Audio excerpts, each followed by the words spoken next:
is CSU Pueblo Thunderwolves football on Fox Sports Pueblo 1350. Let's head to the field and join the voices of the pack, Jim Brooks and Joe Cervi.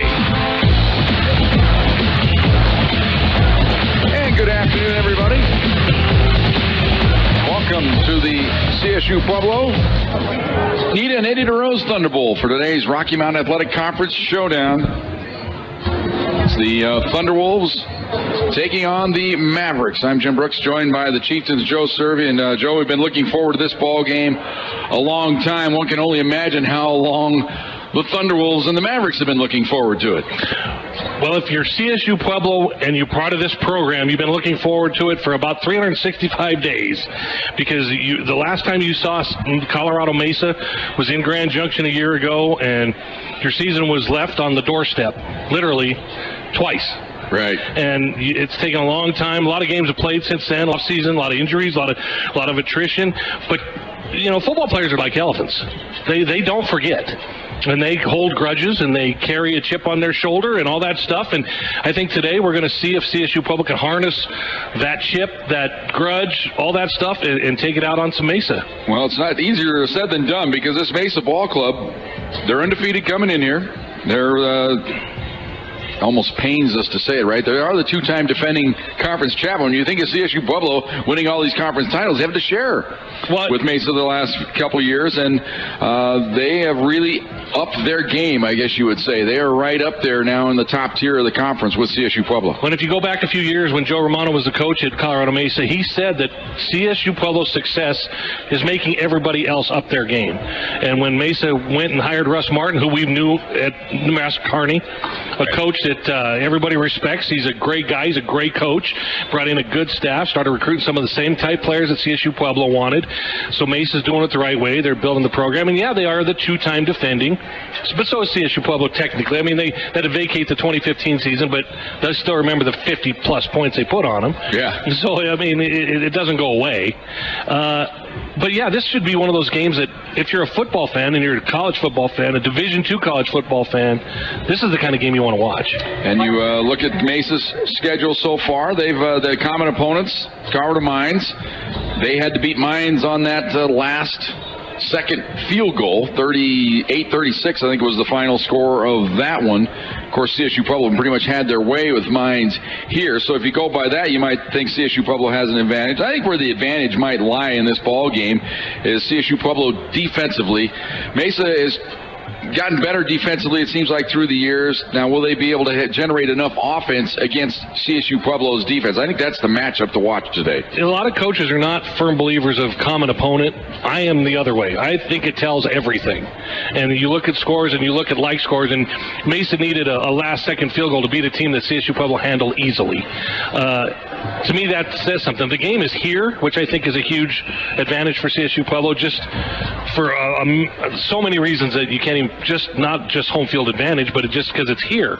And third, I think that you know, when you're hungry, I think that means more than you'll ever know. I mean, Mesa's good and they're excited and they're ranked 7th in the country or 8th in the country, and they come in undefeated, but it's been, I don't want to say easy for them, but their schedule is set up so where it hasn't been real difficult. CSU Pueblo's played 3 of their first 4 games on the road, hellacious road trips, a tough loss at West Texas A&M that could have gone either way, probably should have gone either way, and now they're home and they have a purpose and a mission tonight. Yeah, I think the Thunderwolves have that sense of urgency. That loss early on in the year, they know this is a must-win for them. Mesa, it could be a must-win, but they got a little fallback position, I guess you'd say. They know they could probably come in or maybe stumble a little bit, still salvage their season. The Thunderwolves know this is it. They got to win this ball game today to set everything else up. Well, I think we've seen the last few years as they progressed, 1 loss will get you in the playoffs. You'll be okay with 1.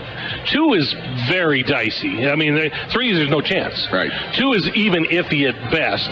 But 1, you'll get in. You might even get one of the higher seeds as a 1 just because of your conference or your region or your opponents. But so Mesa's not staring down the gun. But I think CSU Pueblo right now knows that they have to be perfect. And look at this Maverick ball club coming in. We talk about them a little bit defensively. They got 3 pretty good stars on that defensive end. Is John Riston, like I said, they got a good lineman.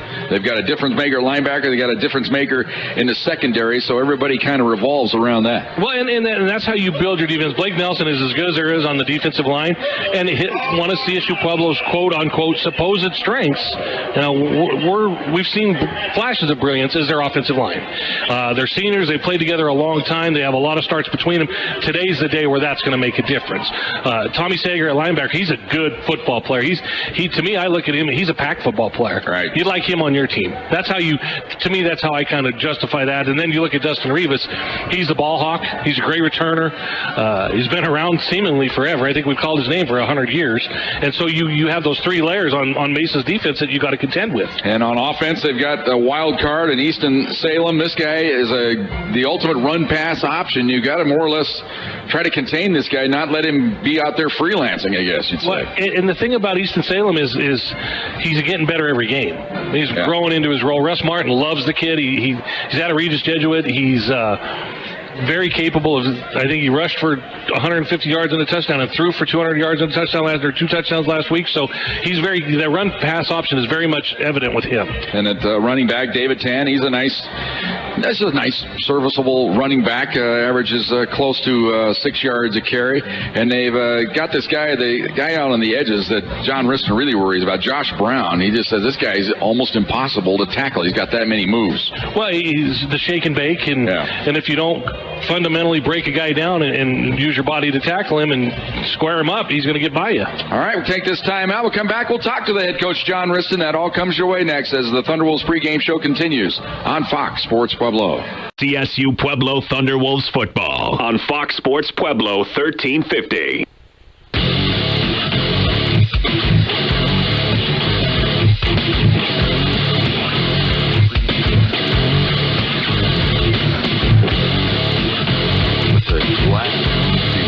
Football field against this opponent, finally it can put this whole year to rest.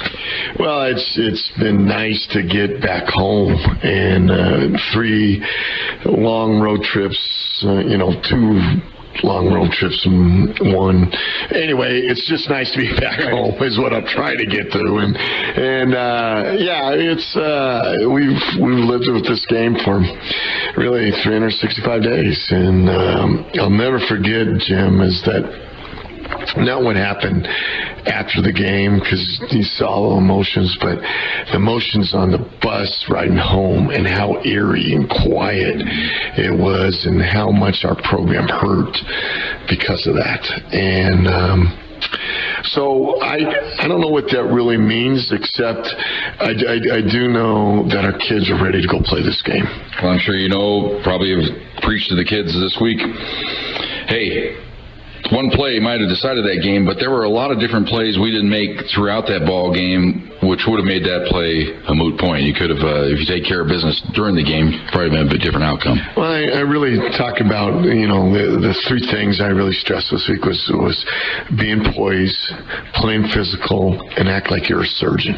Okay, go do your job, do it flat line, go do what you need to, and be a surgeon. A surgeon has to be exact. Right. And if he's not exact, you know what happens. And so I expect our guys to go, and I don't expect them to be perfect, but I expect them to go and play with poise, be a physical football team like we are, and then treat your job like you're a surgeon. And if we do that, that's all I could ever ask out of our guys.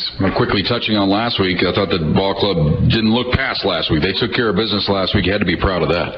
Yeah, I thought, and the theme last week was being a professional, and professionalism that you have to do on the road to be able to handle it, and no matter what environment that was. And so it wasn't as bad as I made it out to be, and our kids responded. When you get a quick score off the bat and defense kind of shuts them down, and at one point it's 14-7, you're going, oh shoot, are we going to stumble around? But then we took care of business, and it was nice to get onto this week. Okay, back to this week. You mentioned being back at home, but this is not just an ordinary home game. This is going to be a big event tomorrow, and probably this is the kind of game you really get excited for.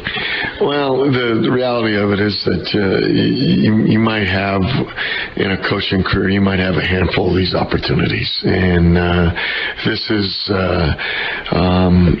should be a showcase of what CSU Pueblo stands for, football program. Should be what it means. The city of Pueblo should come out and represent themselves on the national TV, playing an in-state rivalry. And so many times we get compared to so many other towns in this state. This is a chance to showcase and plant a flag about what Pueblo, Colorado stands for. Well, let's talk about the opponent, Colorado Mesa. Where do we start? I mean, these guys are good everywhere. We'll start, I guess, defensively. I think that's where they really shine. I think they've got some guys that can fly around. They got playmakers. Yeah, I think they got really three guys, that I really learned to respect and how to play game. And one is Blake Nelson, the defensive end, 42, very active, not the biggest guy, but plays with the relentless from sideline to sideline. And you're going to call his name, he's going to be involved. Tommy Sager is a big-time linebacker. He's 6'5", 250, playing a middle linebacker. Kind of like their Brandon Pear. Yeah, he's like their Brandon Pear. And then the Rivas kid that is playing a safety, number 20. And when you have those three studs from the ball to the middle to the backfield, then you got something special. And so those guys want another opportunity at us, and we'll show up. And offensively starts at quarterback. I mean, this guy, he not only can hurt you with a run, he can hurt you with a pass. What do you try to take away, or you just kind of try to keep him in front of you, I guess? Well, I think the key to this is not give up the big play, not panic. We just don't want them to take one play and get it 60, 70, 80. We want them to, they're going to get some 10-yard runs. They're going to get some 15. They're going to get some, but we just got to stay patient, do our job, and make him operate down the field on every snap is the key. You don't want to just give him a crease because he'll take it. I think he's a much better thrower than everybody's giving him credit. I compared him to Randall Cunningham as we're showing our age, that he can run and he just stands in the pocket and he's just got that poise to him, and he's an impressive young man. And then it's always in a game like this, comes down to probably a few plays here and there, but special teams could be huge. Yeah, I've really been happy with our special teams. I think Mitch Carter's had an outstanding season. I think that Tanner Kuda's done a great job of punting, putting the ball in the end zone. And then we have our Thompson, Andrew Thompson, that has, this is his first time playing, and he's done a great job snapping. And so, but it's the other guys around him that we got to get down there. We got to cover. We got to think maybe getting a turnover. We got to steal a possession. And we just can't beat ourselves in this game. All right, good luck today. Thanks, Jim, and go Pack. Thunderbolts head coach John Risson back with more right after this on Fox Sports Pueblo. CSU Pueblo Thunderwolves football on Fox Sports Pueblo 1350. And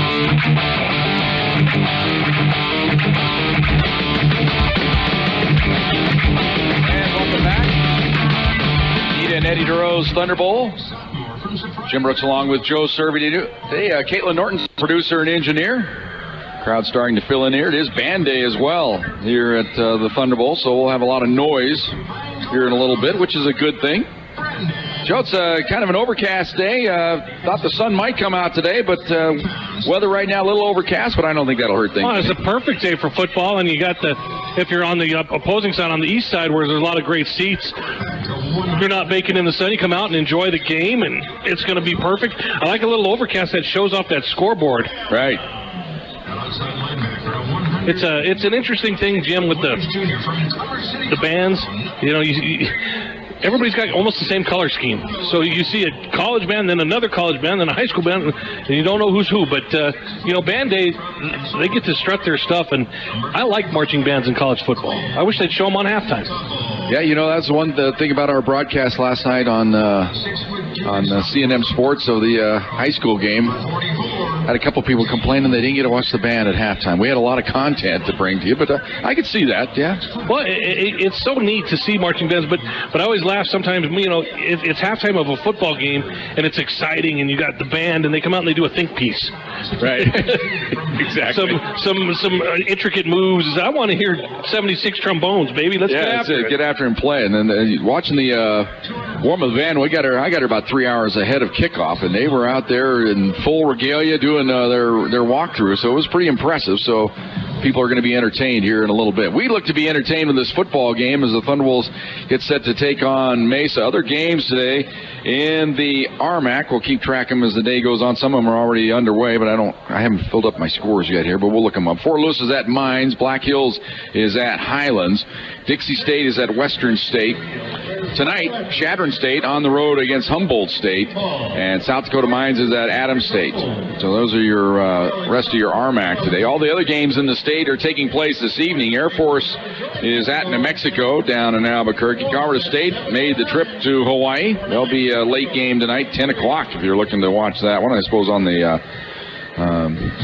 one of the channels will have it there on the cable. Colorado against UCLA. That's Pac-12 after dark. And Northern Colorado, big game today at always tough Northern Arizona. That'll be a tall order for them, but Northern Colorado's program starting to climb back into the place they want to be. And we'll also be keeping track of other games throughout the country. This is one of the premier games today on the Division II side of the house. I guess the only other one that might compare to it, California, Pennsylvania, is on the road at one of our favorites, Joe. They're at Slippery Rock today, so we'll be keeping tabs. Well, actually, that game's a little bit later on, so we'll only have later updates of that one. So that's one of the big games in D2. But this one right here is the national television game on ESPN3, and rightfully so. This is a big game. This is as good a game as you're going to get in college football today. If you look at the up and down the slate, the FCS slate, the FBS slate, even the Division II slate, this is as good as it gets today in terms of competition, rivalry, hatred, excitement, revenge, talent. This is the kind of game you want to be a part of. And we'll also be keeping track of a little bit of baseball today. Red Sox lead the Astros in the bottom of the 7th, 6-2. If they win, they clinch. Yankees are leading Toronto, so that's the other baseball game. The Rockies, they'll go in action tonight as they look to clinch a playoff spot as they're home to the Dodgers. So lots of things going on, but we're focused on football here today. And Thunderwolves, I think they're poised for a great afternoon, Joe. Just the preparation, the way they're talking, the way the team is made up. I think this could be a kind of a watershed day for them. Well, they came out of last week healthy, which we haven't been able to say after the first 3 weeks. They didn't lose a starter for the year like they did in the first 3 games, so that's a plus. And they've been focused all week. On this side of the mountains, the weather was not cooperative all week for practice, but if you came out here, it didn't matter. They were slocking it out and sloshing, and I mean, it was kind of fun to watch, but it was an afterthought. The rain was an afterthought, so they were focused on the task at hand. And I think that Rex Dowson, he started against this Mesa team last year, so this shouldn't be anything new to him at quarterback. And the return of Marche Denard has been kind of nice. I think the weather actually is a boost to these football teams. It's cooled off now. Practices aren't as draining. You're not going to be out there, spending as much energy. I suppose, hydration-wise, it's better to play in this type of condition. Without question. And just ask some of the players who've been out here for 3 or 4 years. They couldn't believe how mild the summer was. Yeah. The hottest days of the year so far have been in September. Yeah. And but that gets you ready to go to West Texas, and then you go up to South Dakota where it's cold, and then you go to New Mexico where it's rainy. It's been a strange year weather-wise. Well, they're ready for it. We're ready for it. We'll come back after this timeout. Joe will give you the keys to victory for today's ball game. That all comes your way next as we wind our way toward kickoff on the Thunderwolves pregame show on Fox Sports Pueblo. CSU Pueblo Thunderwolves football on Fox Sports Pueblo 1350.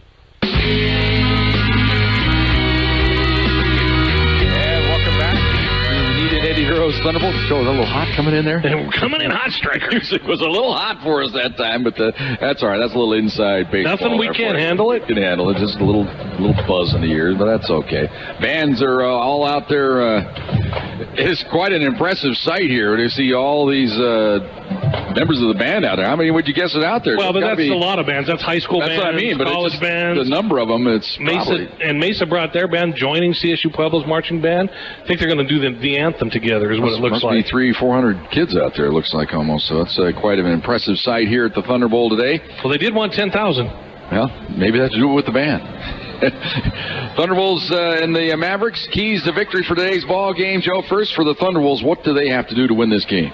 CSU Pueblo has to play its game. They cannot John Riston talks about playing against one team. They are one of the most penalized teams in the nation. They have to cut that down. They have to get up, hand the ball to the officials. They need to establish the running game. We say that every week. Marche Denard, Austin Michi, they need to get established 3-4 yards of carry and take some emotion out of this Mesa team and establish some order. For the Mavericks to come in here, it might be a little bit too much to say a monumental upset, but it'd be an upset if they win the ball game today. I think being that it is a road game, what do they have to do to win this game? Well, people are thinking they're funny when you say that because they're ranked 8th in the nation. Yeah. But as we've seen rankings through the years, they're not necessarily the most accurate rankings in the world. But Russ Martin, I had a nice talk with him this week, and he said they just need to take care of the ball. They need to stay within themselves and tackle. He said, we're going to be in the right positions, but just because you're in the right position doesn't mean you make the play. You have to make that play. Well, the Mavericks are making their way out onto the field. Brought a pretty good contingent across the way to cheer on their ball club. Well, if you look up and down the Colorado Mesa roster, lots of Colorado kids, right. Lots of Front Range kids. So you wonder if some of them have a chip on their shoulder for not being recruited down here, and vice versa. You wonder if you see kids that say, well, I wanted to play at CSU Pueblo because, they're coming off a national championship or something like that, but then you don't get recruited by CSU Pueblo. You go to Mesa, which isn't a bad deal. You go play for a pretty good program. So you wonder where there's some extra motivation. A lot of these kids went to high school together on both teams. I see them before the game hugging it out with former high school teammates. Thunderwolves are in the tunnel getting ready to come on out as the Mavericks have already made their way out. Always a little anticipation here for this moment when the pack gets let out. Tundra will be there to do the honors. Well, they're playing Thunderstruck, which is one of our favorite songs. It's just a great song. You know who loves Thunderstruck? Yeah. You know whose favorite song this is? I mean, it stands to reason, but its absolute favorite song is Joe Folda. And, if you know Joe Folda, you think, Coach, you might be some Perry Como, some Frank Sinatra, somebody from New York because he's a Yankees fan. But his favorite song is Thunderstruck. Well, it's a good thing. He gets to hear it a lot. Yeah. Thunderwolves now doing their little bob and weave move in the tunnel. They get set to make their way on out. And here come the pack, led by Tundra.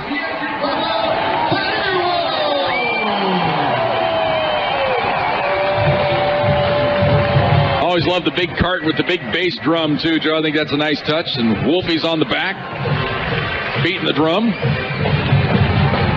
Red on red today. Red tops, red pants. They had the red out that first game here and played pretty well in it, and players liked it. I think the fans liked it. It's definitely a standout uniform. You do indeed like it.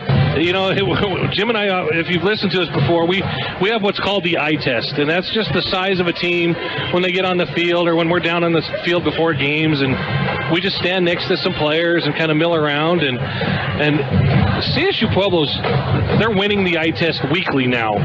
We used to watch Minnesota Duluth or Grand Valley or West Texas come in, and you'd go, how do you compete with that? Exactly. Now you walk around the CSU Pueblo players, and you go, okay, they are the standard size-wise. Yeah, now Mesa's looking across going, man, they got some big dudes over there. Yeah, even the red shirts that weren't in uniform today, Jim and I were in the end zone, just kind of walking around and going, there's some big guys. Exactly.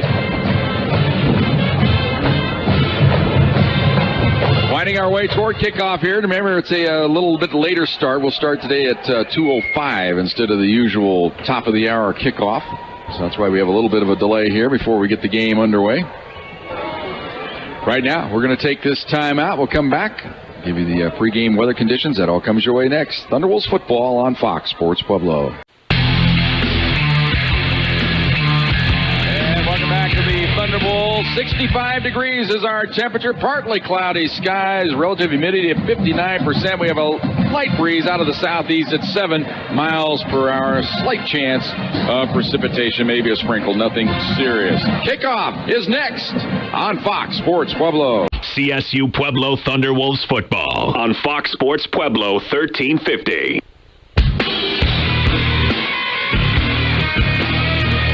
And welcome back to the Thunderwolves. Thunderwolves have taken the field. Mesa Mavericks have joined them. Thunderwolves will kick off. Mesa will receive. Thunderwolves won the toss and Mesa won the toss and wants the ball. Okay. Wow. Okay. Thanks, Joe. They want the ball. They want Easton-Salem to get the ball first. Had a little chat with CSU Pueblo defensive coordinator Mark Kreiner before the game, Jim. They got a few wrinkles. They're going to try and make things as uncomfortable as possible for Mr. Salem today. That'll be Mitchell Carter to kick it off. Moon and Rivas back deep to receive the kick for the Mavericks. We're underway. Kick's going to sail into the end zone, but it's going to be run out. Out across the 5, 10, 15, breaking one tackle out to about the 16-yard line before the Thunderwolves snow him under. Always wonder about that decision to run one out of the end zone, but Dustin Rivas decided to. He's a playmaker, but he gets shut down at the 17 is where they'll spot him. That's where the Mavericks will start this first possession of the ball game. You know, Jim, Dustin Rivas is a senior. He has the green light to do whatever he wants as far as returns go. Salem will open up in the gun. He's got 2 wideouts to the right, single wideout left. They do have a tight end on the left side of the formation. That's Tanner Quick. Quick snap, going to roll the pocket left. Salem sets, fires left, and the ball is low. Incomplete, not even close that time as he tried to hit Josh Brown out on the edge. Little wrinkle, it kind of faked to the handoff and then rolled. One guy in the pattern. Another offensive line anchored by Austin Fleer. He's a big guy, 6'8", 300-pounder out of Aurora's Grandview High on the left side of this line. Super wide splits by the CSU Pueblo defense. They're going to run the pocket right option play. Salem keeps it, puts his head down. He's out across the 20 to about the 22-yard line. That was the old-fashioned option play there, Joe. Looked like he didn't have much intention of pitching it, though. No, they had that hemmed up pretty good, but he got 5 on that where they had it probably snuffed out a little bit shorter than that. So it'll be 3rd and 5 now for the Mavericks here on this first possession of the ball game. Naked backfield this time, 4 wideouts left. He rolls the pocket left. Now sets, fires along the sideline. Ball's caught. It'll be a first down. Did he step out of bounds? Yes, that's flags come down. He was out of bounds, came back in the field to play, was the first player to touch it. So this play will not count. And you know how we know that? The official doesn't have his hat on. Threw the ball through the hat, and too far of a turn on the pattern, so he stepped out and touched the ball. So that's going to be a penalty. It'll be 4th down.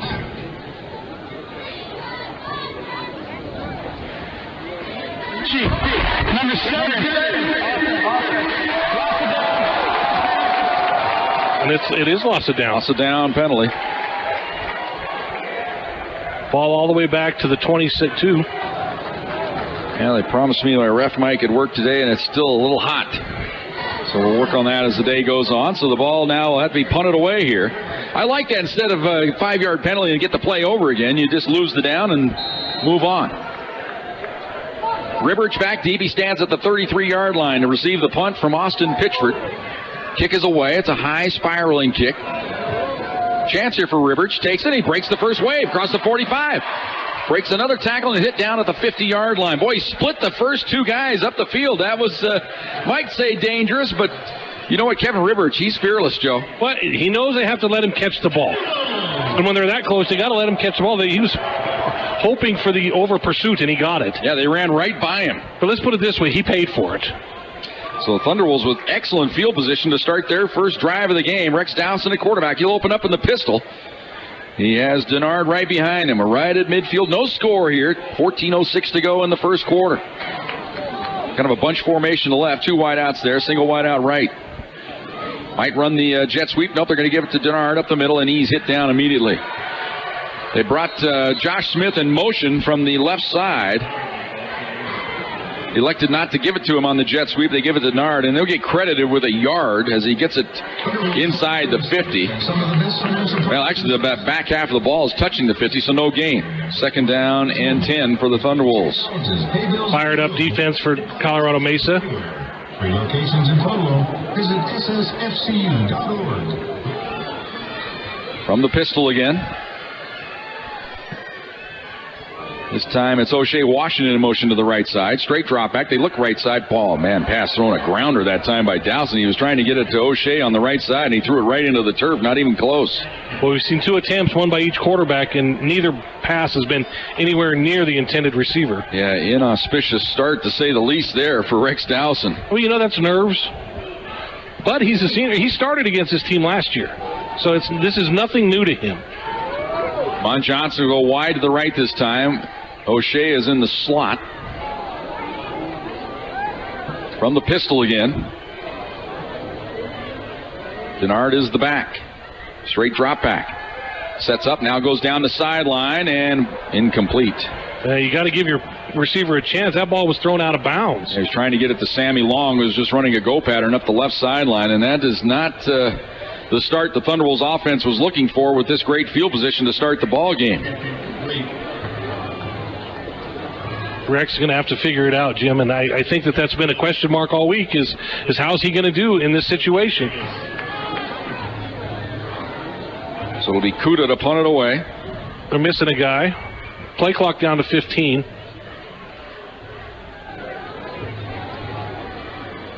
Now they break out of it here. Good snap. Kick angling toward the left sideline. Sails inside the 10 into the end zone. Trying to hit the coffin corner there, and he missed it by about a yard, so it'll come out to the 20-yard line. Not much for the hometown fans to cheer about here early on in the ball game, as the defense did get the stop, but the offense kind of let them down there. I think everybody's just waiting for something to happen. Just kind of feel that in the air, good or bad. You're just kind of waiting for something to happen. And we have our first time out of the day. No score here. 13-10 to go in the first quarter. Thunderbolts football on Fox Sports Pueblo. CSU Pueblo Thunderwolves football on Fox Sports Pueblo 1350.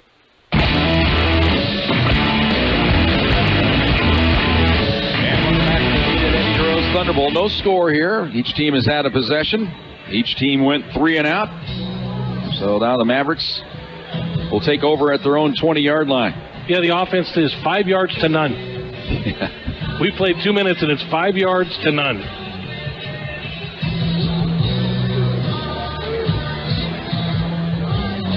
So Easton Salem, the quarterback, he's a junior out of Denver, Colorado. Went to Regis Jesuit High School. He's got Josh Brown wide to the right. Marcus Hines in the slot to the right. He's out of Las Vegas, Nevada. Marcus Hines is wide to the left.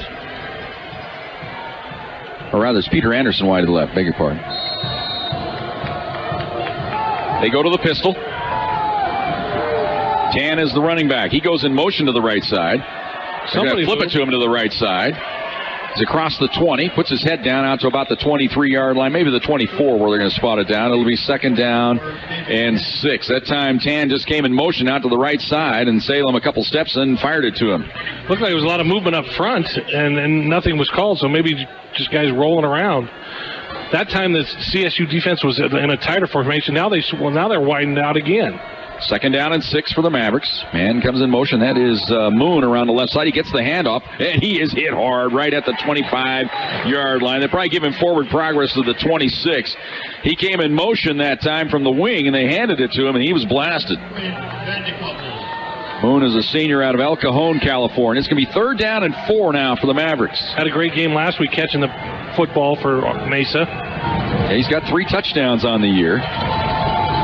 Salem this time has Tan on his right hip from the gun.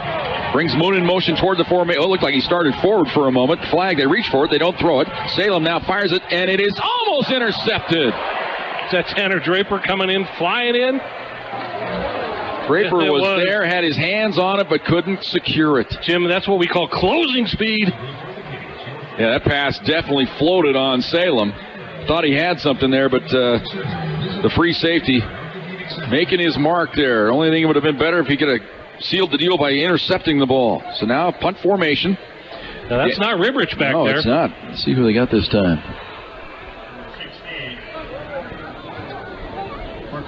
Looks like they're going to go to Marcus Lawrence, a redshirt freshman, to return this kick. You know, he's got some juice, too. It's a low kick. Takes a bounce, and Lawrence keeps it. Gets across the 35 to about the 37. Did well there to pick that ball up on the bounce. Saved probably 10 yards in field position there because the punt was short. It wasn't a very good kick. But Lawrence stayed with it, was able to grab it on the hop and get it back to about the 37-yard line. So the Thunderwolves lose 13 yards in the exchange of punts. Now it's time for the offense to go to work. Still good field position, good operating room. I still want to see maybe them establish the run a little bit to settle Rex Dowson down and get him in the flow. Although those first 2 passes were high-percentage passes, he just missed them.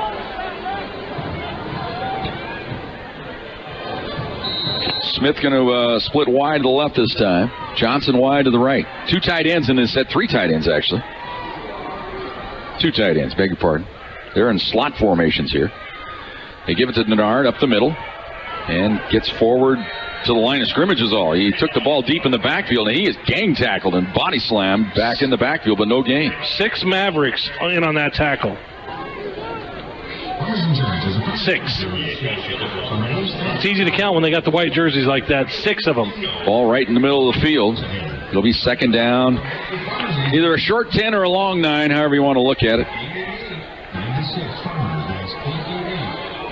Same formation this time, except they bring the tight up on the line of scrimmage, and one tight end looks like Boyd in the slot to the left. And they fake it to Denard. Play action. Here comes pressure. Gets the pass away, and it is up the field, waiting for the signal. Looks like it's caught to me. Yes, it was. And it is caught at the 48-yard line. When you don't see him come out and immediately say incomplete, you just wait for him to move the chains, and that's what they do. Great catch that time. Amon Johnson comes across the middle and picks it up. That was a good throw by Dowson under pressure that time. You know, Amon Johnson's quietly developing into a very reliable receiver. He may not have the flash or the speed, but he's a very reliable pass catcher. Ball's at the 48-yard line of the Mavericks. 1st and 10. No score here in the early going. Second possession of the game for the Thunderwolves. Offset eye here from the pistol. Bring the man in motion. Fake the jet sweep. Give it to Denard up the middle, and he is hit immediately. Thunderwolves not getting anything in the middle of this defense at this moment. No gain. 2nd down and 10. So the Mavericks interior line, that's one of the strengths of their ball club. And getting up off the bottom of the stack, the linebacker, Sager, he helped out on the play. He is everything to this defense. You know, when we talk to John Ariston about opposing teams, we always say, did you recruit him? You know, that's how we look at that. Long to the right, Smith to the left. Offset eye again from the pistol. Give it to Smith on the jet sweep around the right side, and he is hit in the backfield and thrown down for a 2-yard loss. It'll be 3rd down now and 12. Mavericks defense, they are ready for this ball game. Make no mistake about it. About a yard. 3rd and 12. Now Smith and O'Malley come out of the ball game. You know, Morgan Smith did not play last week. Had a little shoulder injury, and he almost looks a little winded. Get out of playing game shape real quick. They all kind of look like they're jogging a little bit. Yep. Kind of plodding a little bit. 4 wide out set this time. Denard stays in the game. No tight ends in this set for the Thunderwolves. From the gun. Straight drop back. They send everybody. Fires it over the middle. Intercepted. At the 35-yard line. Dowson tried to force it in that time, and he throws the pick. And the ball intercepted on the play for the Mavericks.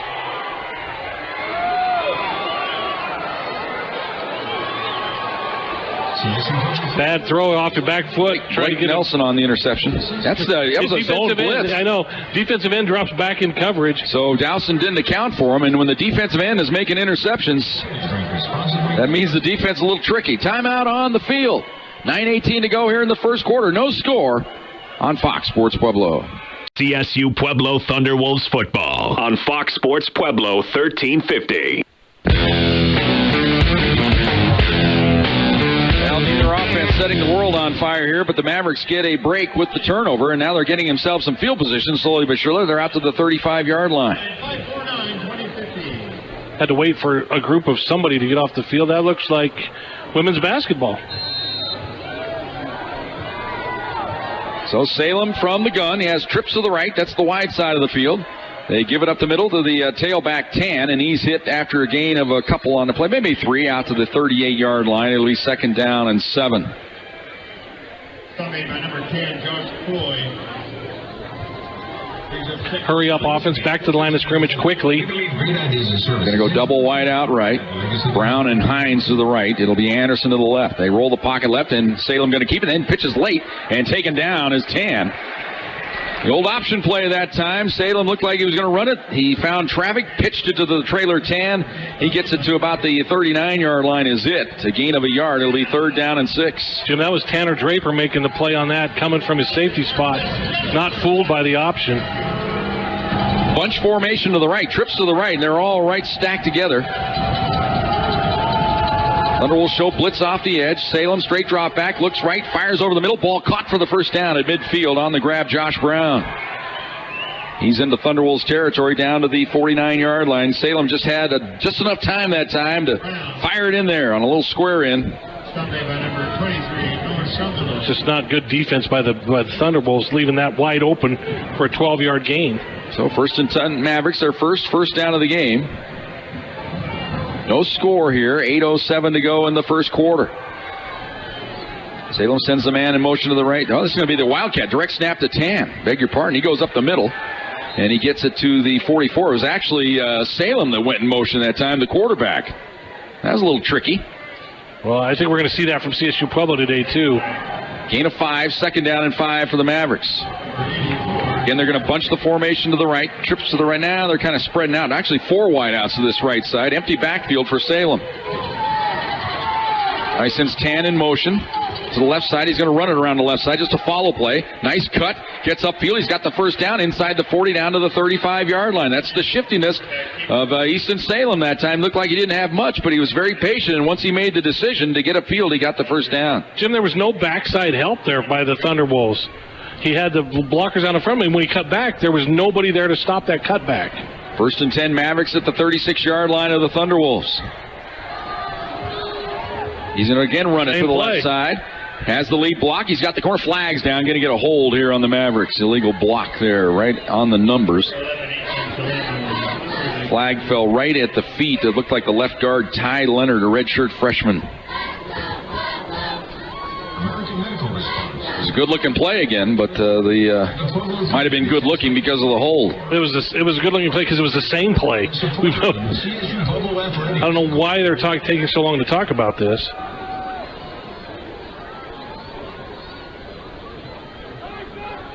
Brett Ford's the official today.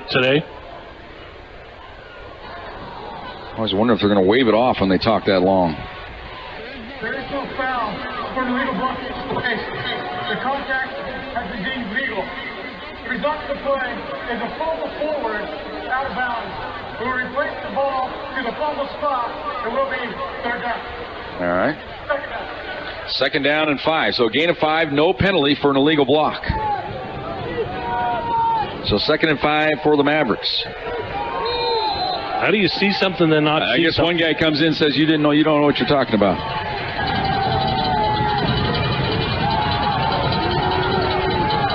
So 2nd and 5 for the Mavericks. Double wide out right, single wide out to the left. From the gun. Bring a man in motion toward the formation. Now Salem rolls right. Here comes backside pressure. Pass is incomplete.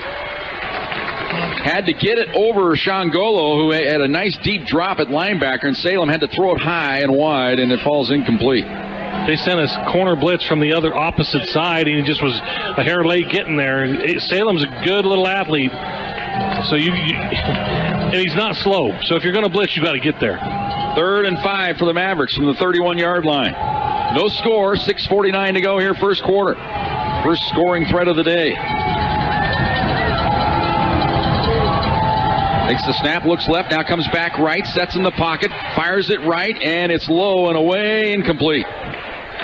Trying to sell it this time, Josh Brown on the grab, but the official right there saying the ball hit the turf. So 4th down and 5. Now the Mavericks probably go for it, although we watched their kicker in pregame warm-ups, Joe. He was banging them in from 60. Sheehan was standing on the 50, two-stepping it, killing it. So, I mean, he's got the leg. But the Mavericks look like they are going to go for it. The offense still out on the field. Play clock down to 15. The way their defense is playing, 3 points is looking pretty good right now. This is where you got to hold your water, Jim, and not jump offside. Play clock down to 5. They bunched the formation right. 4 wideouts to the right. Tight end on the left side. Salem from the gun. And they have run out of time. Did they get the timeout called in time? Yes, they did. So timeout on the field. 6:43 to go here, first quarter. No score on Fox Sports Pueblo. And welcome back to the Thunderbolt. They come out to the line of scrimmage here. They're still going to go for it on 4th down and 5. Oh, I tuned you up too loud there. Bring a man in motion to the right side of the formation. Salem takes a snap, rolls the pocket right. Toe back screen, left tight end, wide open, first down inside the 25, down to about the 20-yard line. Tanner Quick, the tight end. He kind of held up on the line of scrimmage, acted like he was going to block, and then he went out to the left side, and nobody went there for the Thunderwolves. Good play. Great play on a 4th down call. You got to have one of those loaded, and they did. So it's down to the 20-yard line. The Mavericks, 1st and 10, moving in Thunderwolves territory. No score here, 6.5 minutes to go, first quarter. Tan now back at quarterback in the Wildcat. He takes the direct snap, is going to run it to the right side, puts his head down, and gets maybe a yard on the play. It'll be 2nd down and 9. Definitely in field goal range now for she. Of course, they were before. He's that good a kicker. I think they were just confident. Like you said, Joe, they knew they had a play in their hip pocket for just that situation. How do tight ends always get free? They're the biggest guys out there. Salem from the gun this time. Bunch the formation right. They give it to Tan up the middle, and he's taken down. Nice tackle there. Let's see who got it for the Thunder. Pear gets him on the legs there. Good job there. That looked like it was going to go for something. If Pear doesn't get him, it might have scored. So that'll be 3rd down and 9 for the Mavericks.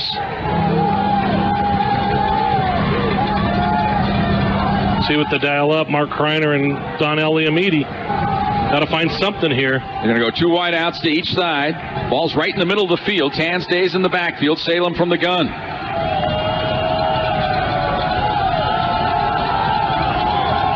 Takes the snap, little 3-step drop, sets in the pocket, fires it over the middle, caught, crossing route to Brown, gets forward. He's got the first down inside the 10, down to about the 9-yard line. Too much time in there. Jimmy's got all day to throw. It's a simple little crossing route from Josh Brown. All day to throw. And now the injury on the play. Looks like Brown might have been injured on the tackle. 1st and goal from the 9. Looks like he got the wind knocked out of him there, the way he was hit on that tackle. He's up now. He's all right. A little stunned on the play.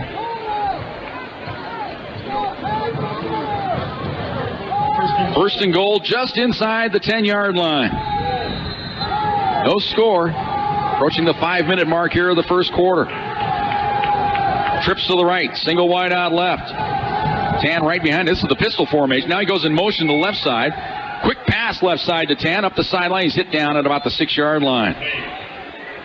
Tan goes in motion at left side. Salem takes the snap and quickly slings it out to the left side. Jim, we're seeing a lot of creativity on the Mesa offense today, more so than we've seen in the past. And I don't know if it's just because Salem's better at running it, but it's really kind of fun to watch. They mark it at the 7-yard line. Now they're going to roll the pocket right. Salem sets, fires to the 5. It's caught, but stepping out of bounds.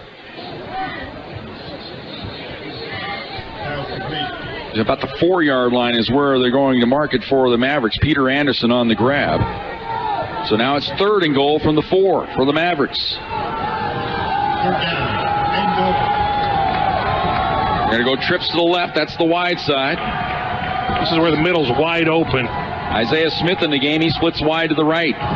Long count, trying to draw him offside. Salem in the pistol. He has Tan right behind him. Now he comes up, changes the play, resets.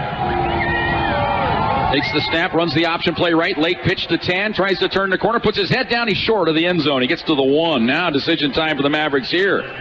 4th down and goal from the 1. Well, this is a statement drive right now. You got to go for it. Bring in your heavy package, and you only need a yard.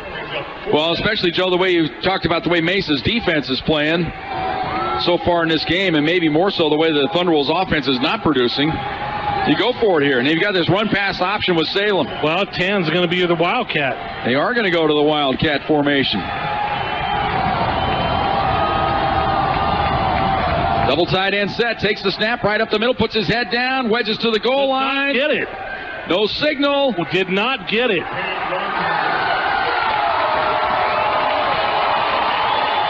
And it goes over on downs. Stuffed right at the goal line. You cannot get any closer than that, Joe. The ball is almost on the outside of the goal line. David Tan tried to go low, and the defense shoved it. The Thunder will stop them, but now that's the good news. The bad news is you got to start this drive from inside your own 1-yard line. And you have 0 yards, basically. Yeah, you haven't gained a yard rushing yet, so you've got to figure out a way to move it out of here. You have 15 yards of total offense, and Michi now back there instead of Denard. Dowson up under center here. Wide out to each side. Double tight end set. Dowson takes the snap, gives it to Michi up the middle, and he barely gets out of the end zone. Got it back to the line of scrimmage, maybe plus a foot. That was dangerously close to a safety. You know, in that case, don't you just take the ball if you're Rex and ride Corbin Feenstra as far as he can fall, just to give yourself some breathing room? So second down now for the Thunderwolves, 2nd and 10. We're down to 3 minutes to go here in this first quarter, no score. Thunderwolves defense came up with the big goal line stand. Offense just trying to get some breathing room. Riverich in the game, he splits wide to the right. Johnson to the left. Dowson gives it to Michi, trying to turn the corner. He gets outside. He's got some room across the 5, out to about the 9-yard line.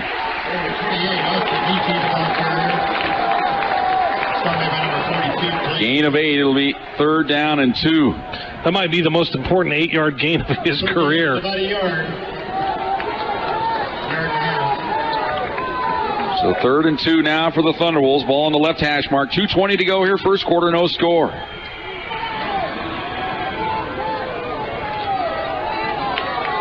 Johnson to the left, Riverich to the right. Double tight end set.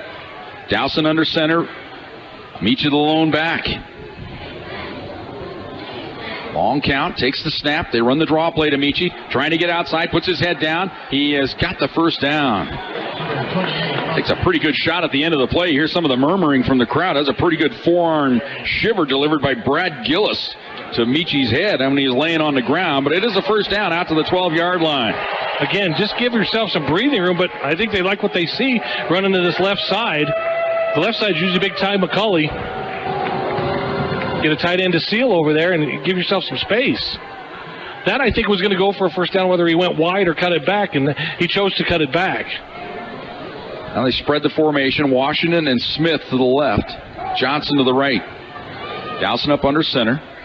It's like Boyd's the tight end on the right side. Play action. Dowson going to roll the pocket right. Has time. Comes over the middle, and that could be interference, isn't it? Here comes... No. Oh, my. And then Washington might get ticketed with a personal foul here late. The official was reaching, the umpire was reaching for the flag. How is that not interference, Joe? He was draped all over him. I don't know, unless they're just going to let him play like, and that's fine. Yeah, they're going to let him play like that. You got to let him play like that the whole game, though. You can't come back in the third quarter, fourth quarter when it's the game's on the line and start throwing ticky-tack stuff. That's fine. Let him play like that. 2nd and 10. But again, kind of a dangerous flip. Dowson coming back over the middle, throwing against. He's rolling right and then coming back over the middle. That's always dangerous. 2nd and 10 for the Pack. Michi remains in the backfield. Smith goes in motion, resets on the right side. That's the power spot. Now they go quick. Oh, no communication there as Dowson came left looking for Sammy Long, and Sammy Long was running a quick post pattern. So lack of communication there. I think Dowson just wanted to hit Long with a quick hitter, get up the field. Just a slant, but there was no slant. Lucky that ball didn't get picked off and taken the other way.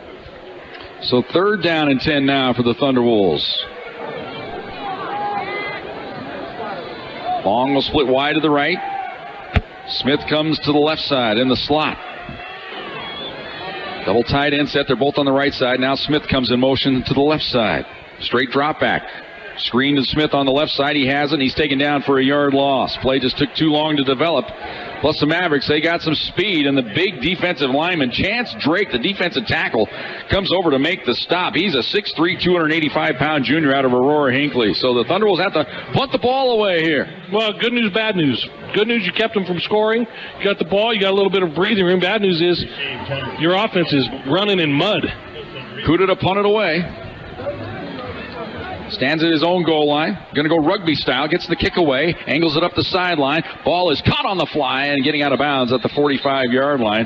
Pretty good grab there for the Mavericks as Dustin Rivas able to come up with it. Saved all that field position. Not sure how far the ball would have rolled up the sideline anyway because it was angling that way. So Still Mavericks take over. Position. Yeah, their own at the 45-yard line of the Thunderwolves, should say. Great field position if you're Mesa. You've owned the ball, you've owned the field position, you've owned the time of possession. Still scoreless. And we have a timeout on the field. 40 seconds to go, first quarter, no score on Fox Sports Pueblo.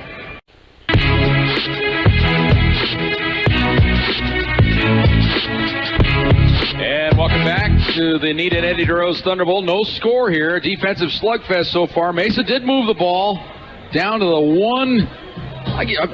the 1 inch line, Joe. It was that close and not scoring on that last possession.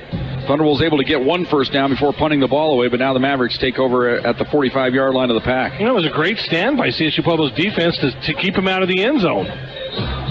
But the way, like I said, the way Mesa's playing right now defensively, a field goal looks pretty good.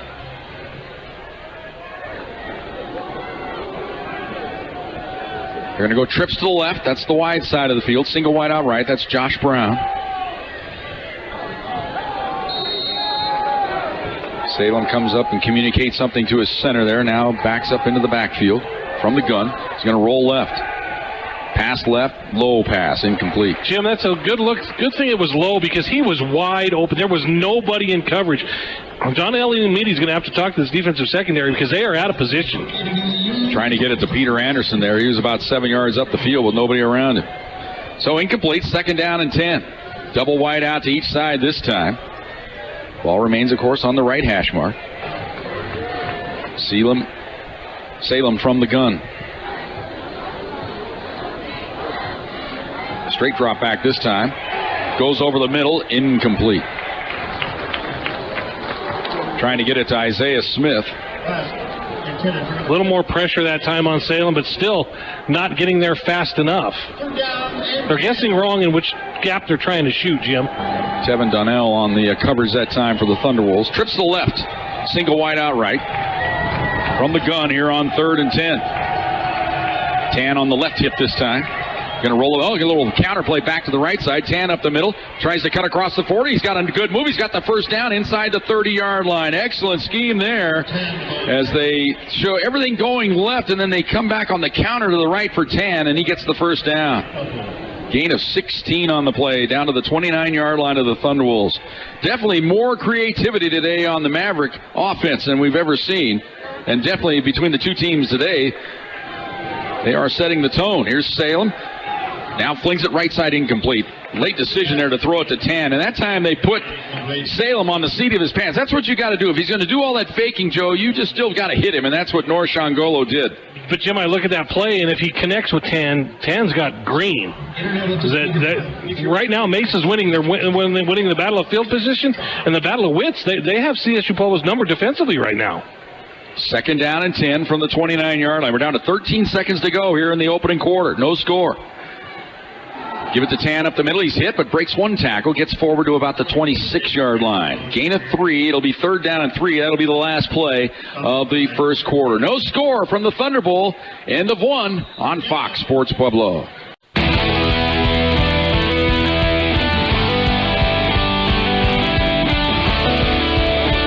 Jones says 0-0, but there's been a dominant team so far today, and it's not the home team.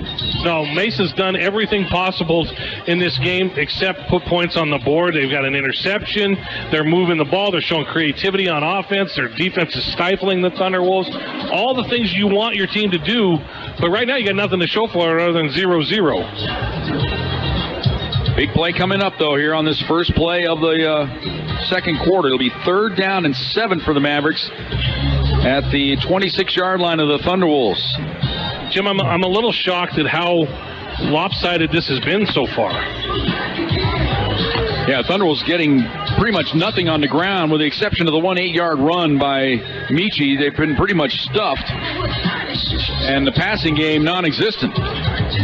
CSU Pueblo has 15 total yard or 23 total yards. Mesa has 100. But the key number, it's still 0-0. Mesa trying to change that here as they face 3rd and 7 from the 26-yard line of the pack. They'll go trips to the right. Single wide out left. The ball's right in the middle of the field. Salem is comfortable going either direction.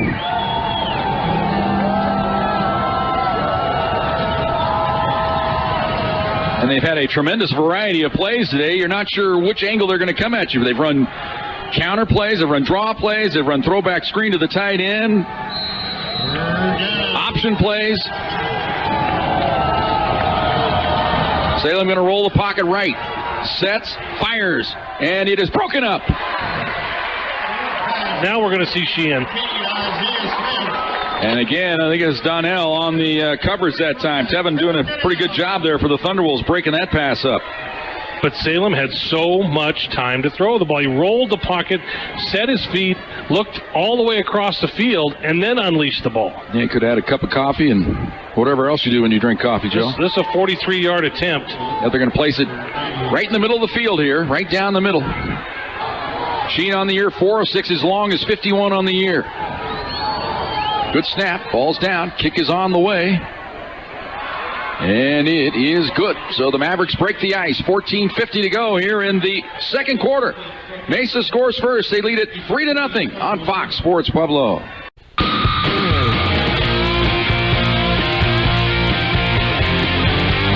settle for the field goal.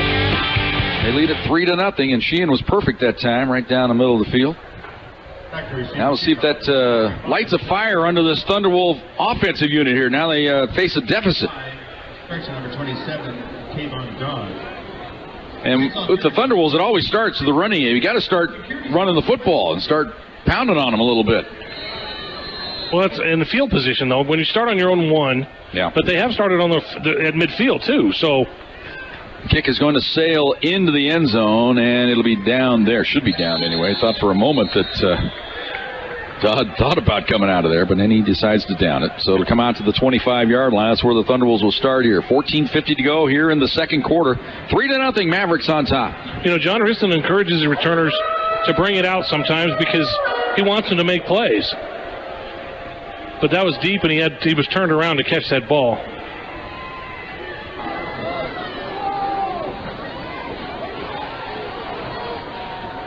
Denard back in at tailback. They got a media timeout. Now they're going to. Why didn't they take the timeout after the kickoff? We got a little lack of communication down there, so we're going to get a timeout in here. 3-0 Mavericks on Fox Sports Pueblo.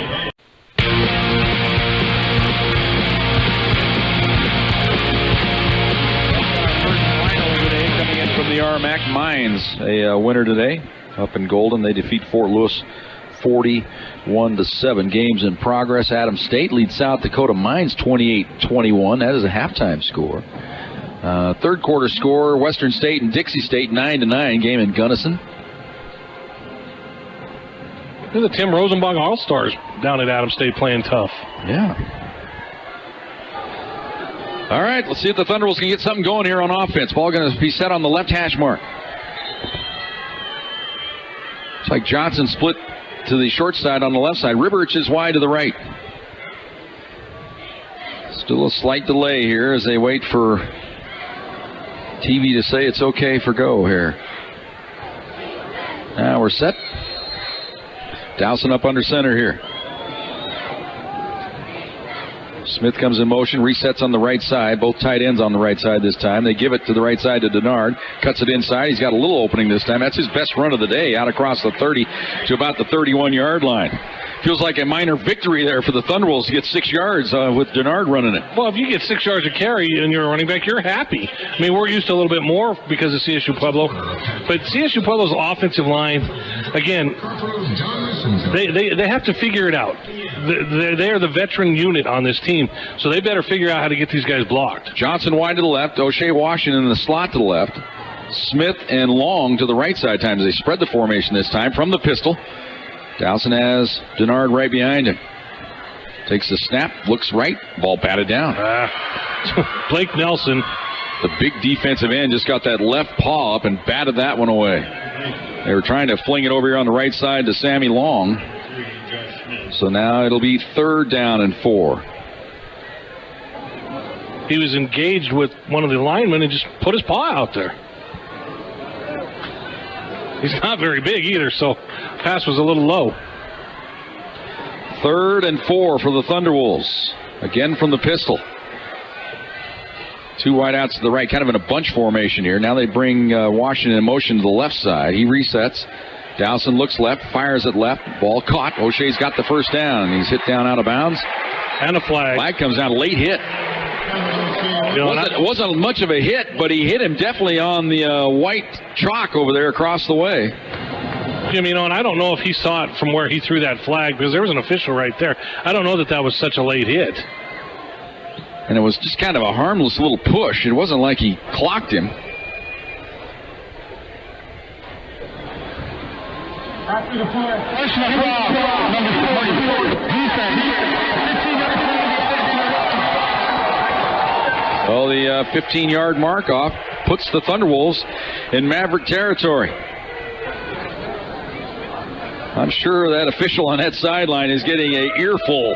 Well, and he better bring a tape recorder because Russ Martin talks loud and he talks fast. So Thunderwolves with 1st and 10 at the 48-yard line of the Mavericks. 2 wideouts left, single wideout right. Wildcat formation. Direct snap to Smith. Trying to get around the edge. They've got this one snuffed out. Look at all the Maverick personnel there. But Smith battling forward to make it only a loss of 2 on the play. That looked like it was going to lose about 7. But they were ready for that play. They had more Mavericks at the point of attack than Thunderwolves had blockers, that's for sure. Josh Smith, we saw it a little bit last week, and I know they've been working on it, but he doesn't have that sense of urgency that if you take the direct snap, you have to go. Whether you go between the tackles or you try and wide, you cannot pick your way around. It takes away the advantage of getting the direct snap. Yeah, because their defense is speedy as well. You just have to go. 2nd and 12 now from midfield. Up under center this time, it's Dowson. Fakes the draw play. He's going to roll the pocket left. He's got some time. Fires up the left sideline. Ball caught for the first down inside the 35-yard line. Amon Johnson. Jim, that's the best Rex Dowson has looked today. Comfortable. The play action throws the linebackers. Nice comebacker by Amon Johnson. He had plenty of time that time. Able to step into it, rolling to the left side. And he threw that well before Amon Johnson made his break. So he threw it to the spot that he was supposed to throw it to. 3-0. Mavericks lead it. 12:40 to go here in the first half. Thunderwolves with their first real threat of the day here. Rivers going to go wide to the left. Johnson to the right. Double tight end set here for the Thunderwolves. Single back is Denard. Dowson under center. Going to run the draw play to Denard. He's going to try to get outside. Cuts it back inside. Spins forward. His knee never did hit the ground, so he's able to get forward for a yard. Down to about the 33-yard line. Well, this interior line of the Mavericks, they are impressive. You know what they're doing, Jim, is they're taking away the cutback. So they get engaged up front, and then just as the CSU Pueblo backs are ready to used to cutting back in that lane, there's a body there. And there hasn't been all season. And you look at this Tom Sager, he might be the most impressive football player we've seen this year, maybe next to Brandon Pear. He is that formidable on the other side of the football. Bunch the tight ends to the right side this time. Rivers wide to the right. Single wide out left. Up under center. They give it to Denard off the right side. Cuts it back in across the 30. Puts his head down. Not a whole lot there. And again, it's that man Sager in on the stop. And we got an injury here for the Mavericks. One of their secondary people, boy, blew a shoulder out. It looks like he's grabbing that right shoulder. He's got a stinger at the very least here as he made that tackle on Denard. Timeout on the field. Yeah, it took his helmet right into the shoulder. So we'll go ahead and, we're going to keep it right here until they call for the official media timeout. See if he's going to bounce up here. Third down for the Thunderwolves. 3rd down and 6 from the 30-yard line. I don't see a lot of bouncing. Yeah, he's just kind of writhing around in pain is what he's doing right now. Not sure who it is yet here for the Mavericks. Gordy Shaw is talking to Ty McCulley, and this is not a friendly conversation. This is a one-way conversation that is telling him to get it in gear. Yeah, time to get inspired and start moving some people out here. Injured players now up, seated at least.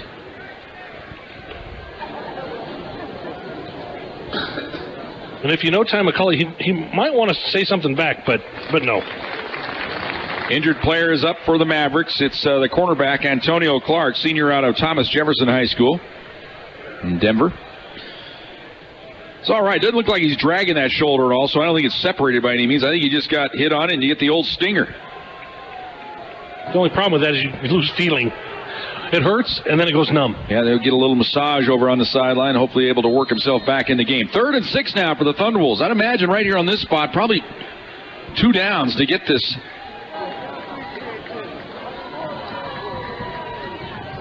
From the pistol. Straight drop back by Dowson. Looks left, fire. Oh, low. He had his man wide open. The fans now just starting to murmur here in the stands. That was Zach Boyd, who couldn't have been more open. So now the Thunderbolts have to decide they're going to send the field goal unit out to try to tie this game up. It's going to be a long attempt, about a 47-yarder, maybe 48 here where they place it down. Well, Mitch Carter has the leg, but he's never attempted one this far. Mitch Carter on the year, he is 3 for 3. His long, though, is 32 yards. So first big real test for the redshirt freshman.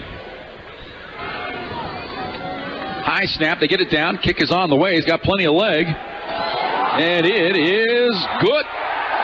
11-12 to go here in the second quarter. Thunderbolts have tied it 3-3 on Fox Sports Pueblo.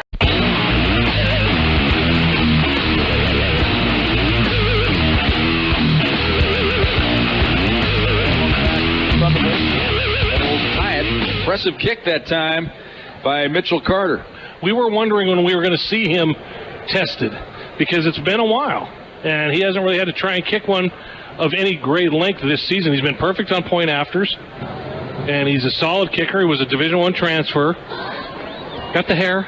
And I tell you what, he's performed better under the gun. I remember, Joe, the last scrimmage they had of the year and some of the practices, he had trouble making any kick, let alone a long 47-yard field goal. You know, his timing was off, and they coached him up, and they got good special teams coaches here. You know, John Riston, that's kind of his specialty, is special teams coaches, so he took an interest in it. And Mitch Carter has a great leg. So once you have that, the rest of that you can work with. And that was a great snap, great hold. That had plenty of leg. And the impressive part about it, that's kicking into the open end here. So he was into what breeze we have. It's not much today, about 5 to 7 miles per hour, but he was kicking into it. And plus it's a little overcast, a little cool, so the ball not going to travel quite as far on a nice warm afternoon here. I'm guessing the wind, what wind there is, was at his back. I'd say a helping wind.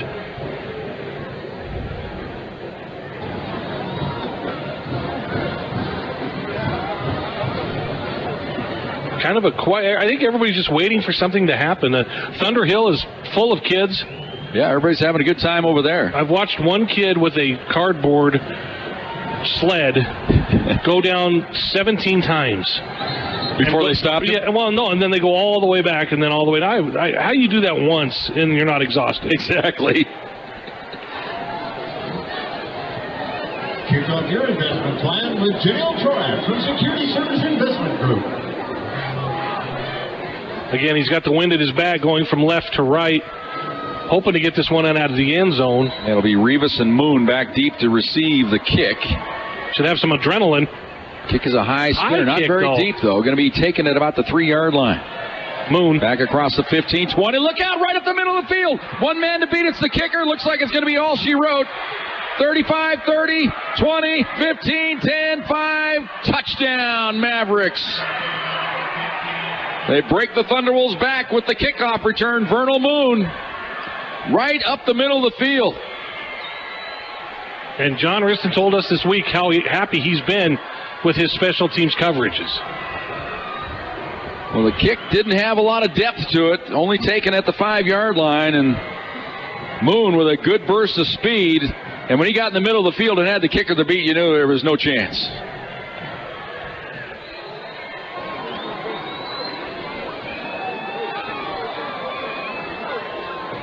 Now it will be Sheehan in to try the extra point. Ball's down, kick is up, and it is good. 10:58 to play here in the first half. Mavericks, first touchdown of the day. They lead it 10-3. Thunderwolves football on Fox Sports Pueblo. The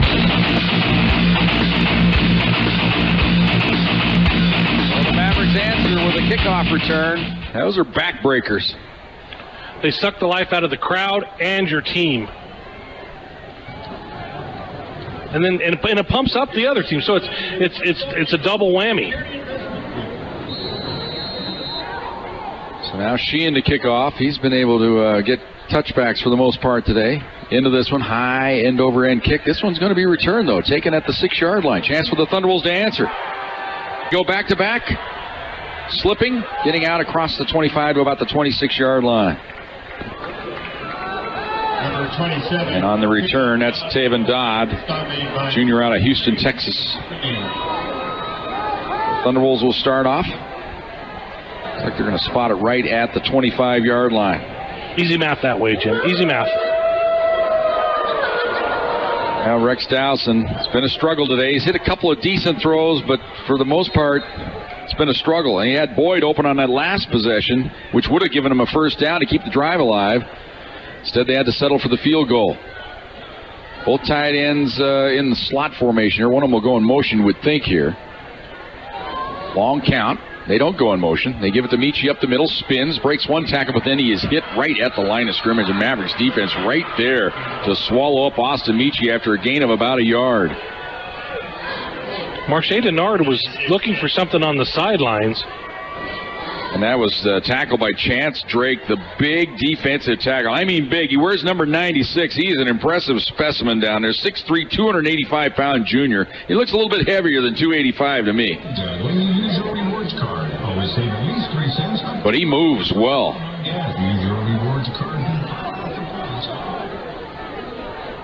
Second and 9 for the Thunderwolves. Again, double tight end set. They're both up on the line of scrimmage this time from the pistol. Denard's in the game. Straight drop back. They look right. Ball caught by Smith, the tight end. He gets forward across the 30 to about the 33-yard line. It'll bring up 3rd down and 2 now for the Thunderwolves. Gain of 7 there for Morgan Smith. Good to see Morgan Smith back in action again. He did not play last week. Was in uniform, but on the sideline. No helmet near in sight. We just bring him out to intimidate because he's so big. Nice to see him catch a pass. He was a primary target the week before.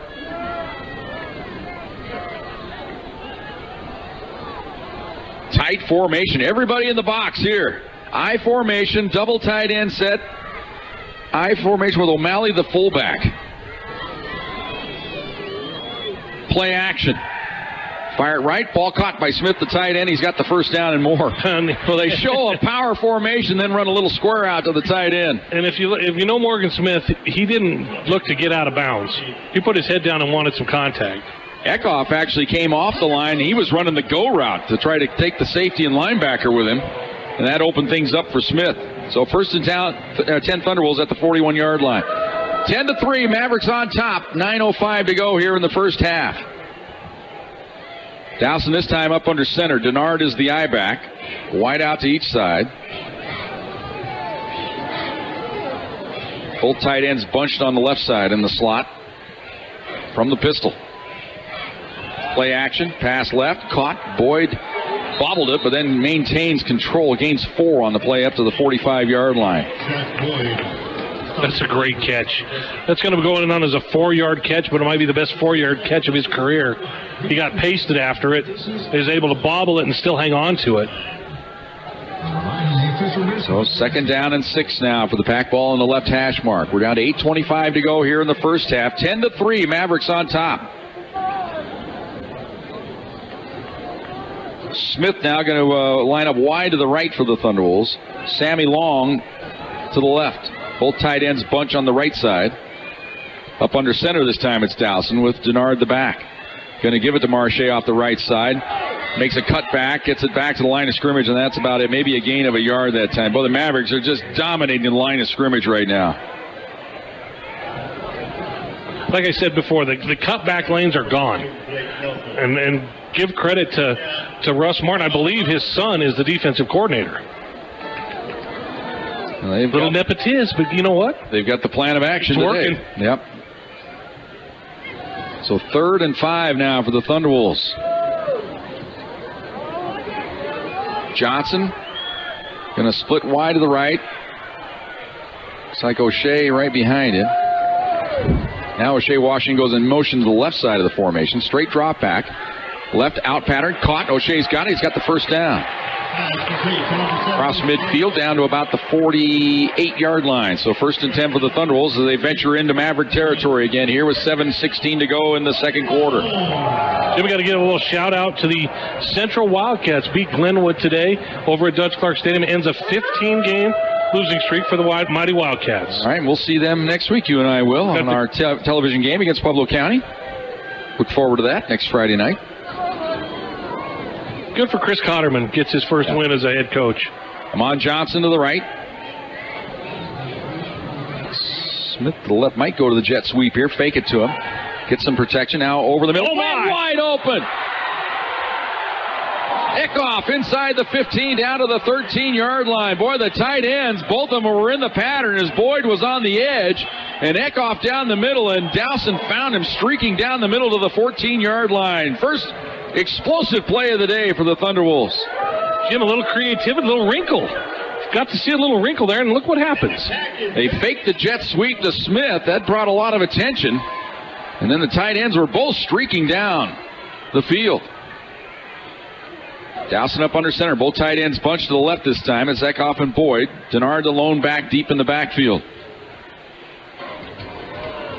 Tried to draw him off. Don't get it done. Denard now trying to sweep around the right. He's hit down for a loss. Back to the 17-yard line. Loss of 3. It'll be 2nd down and 13.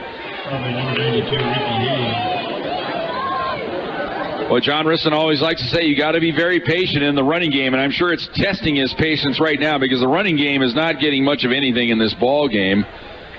They're getting bludgeoned up front. But Dowson hasn't given you the kind of confidence just to go back there and throw it 50 times today either. 2nd down and 13. Now Thunderbolt's going to take a timeout. John Risson wants to talk things over here. 5:43 to go here in the first half. Mavericks lead at 10-3. Thunderbolts football on Fox Sports Pueblo.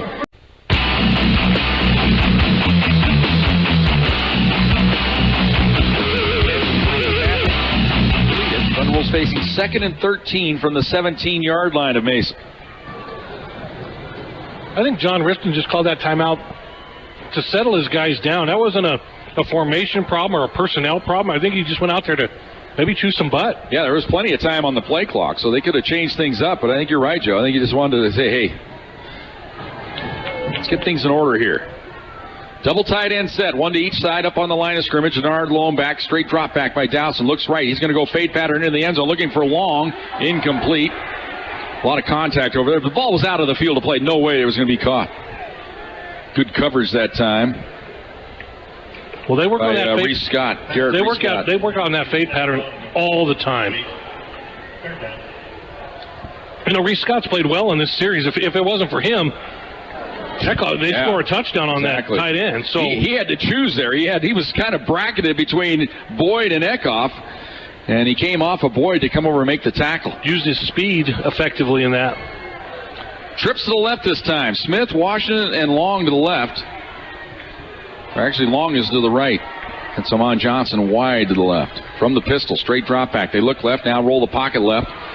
Pass left, caught, flag down, going to be a hold here on the Thunderwolves. Johnson gets it inside the 5 down to the 4. The flag came out late, but I thought it looked like a hold on Ty McCulley as he had a pretty good handful of Blake Nelson, the defensive end on that right side.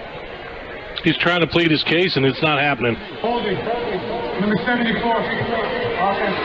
They got penalty. Now the Mavericks could decline it, force a field goal. Well, no, it was right at, hard to say there. It was right at the sticks, wasn't it? It would have been close to a first down. So yeah, you got to push him back. I think looking back at it, he would have had the first down. That is a huge penalty. You know, that play wasn't a designed rollout for Dowson, so McCulley got caught up and had his guy turned. And as soon as Dowson goes the other way, well, what do? You can't let him go. He'll tear up your quarterback. Thunderbolts don't have the right personnel package in the field right now. Still 18 on the clock. They can take their time. They don't want to waste another time out here. Now they get set up. Washington in motion to the left side of the formation. Straight drop back. Dowson now. Middle screen set up to the big tight end. Smith puts his head down. Lumbers down to about the 20-yard line. Pass complete to number 43, Morgan Smith. Good job that time, though, taking on all those blockers for the Mavericks. Darian Turner, the free safety, just kind of submarined under 2 lead blockers and able to get Smith on the ground. So a field goal attempt now from the 27, be a 37-yard attempt here for Carter. He has hit the other field goal today, 1 for 1. Good snap, ball's down, kick is up. And it is good. 4:37 to go here in the first half. Thunderwolves answer with a field goal. They've cut the lead to 4. Mesa on top, 10-6 on Fox Sports Pueblo. 10-6. Mesa on on top here with 4:37 to go in the first half. Now, Thunderwolves, you know that's a point of emphasis right now. Working on this kickoff plan here. What do you do? Well, you tell Mitch Carter, if you're going to not kick it deep, you better kick it high. You can't have both. Yeah, I mean, it's like, I might even think about the little pooch kick down to about the 25. Try to angle it here.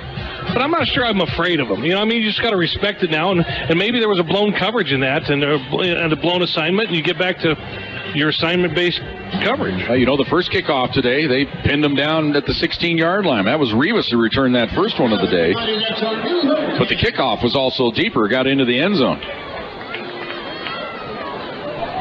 Again, there's not much wind, and it doesn't look like it's helping or hurting. It's just kind of, there's a little stagnant today. Go with your investment plan with Julian Cherry from Security Service Investment Group.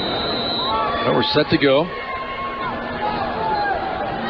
Again, it's Moon and Rivas back deep to receive the kick. He kicks it right down the right side. It'll be returned across the 5, 10, 15. Nice cut there across the 25 to about the 26-yard line. That was a new returner this time for the Mavericks. Actually, they put out on the field Ojayi from sophomore out of Los Angeles on the return that time. He gets it out to the 25-yard line. So 4:31 to go here in this first half. Mesa with a 4-point lead, 10-6.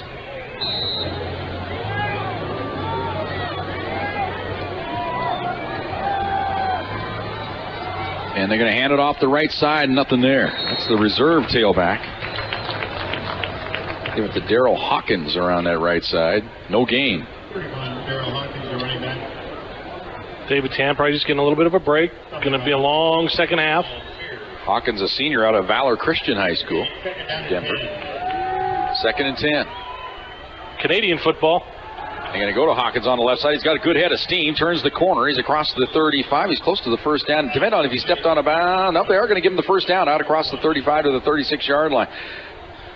Boy, he was dangerously close to wheeling in motion toward the line of scrimmage as he started off on the right side, went behind the quarterback, Salem, and then almost started to angle forward at the snap there. Option play left side, and the ball's on the ground, and it's fumbled out of bounds way back at the 30-yard line. He was trying to pitch it that time over to Ojayi. So a loss of 5 on the play, all the way back to the 31-yard line. Mavericks fortunate that ball had a little momentum on it to carry it out of bounds. Could have been a scoop and score time there. Well, it hit his helmet, knocked it out of bounds.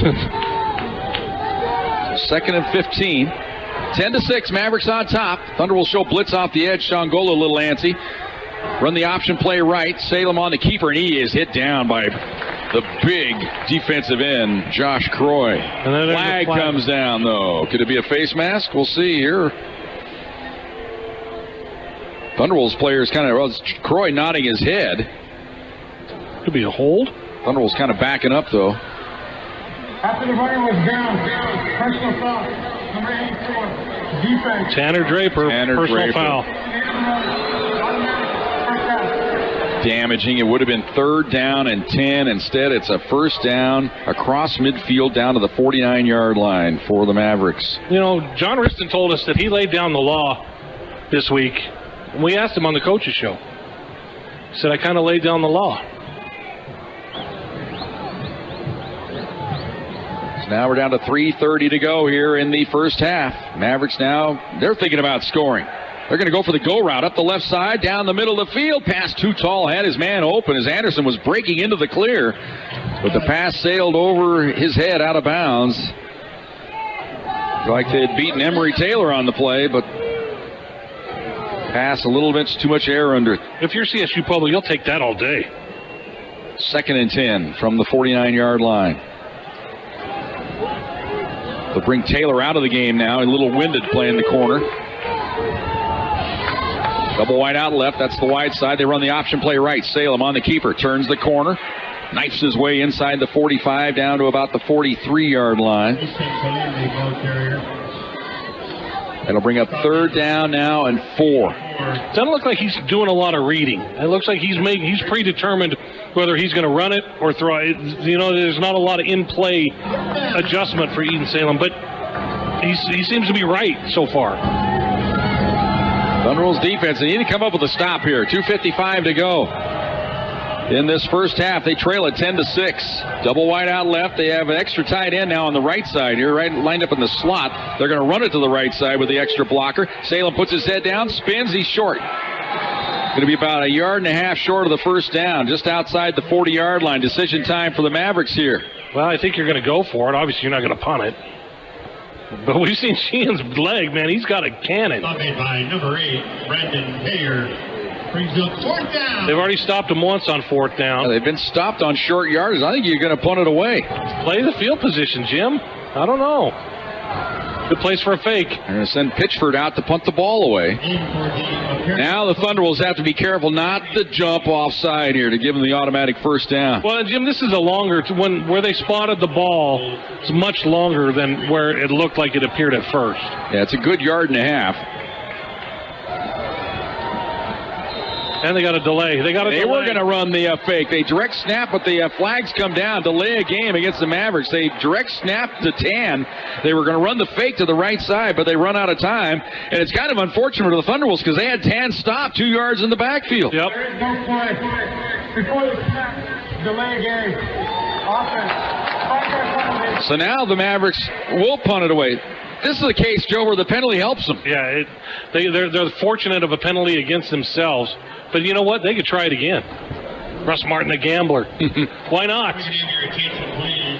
Laura Vasquez, we have your ID in the West press box. Laura Vasquez. Try it again. Your ID. Wouldn't that be something? Pitchford stands back at his own 41-yard line.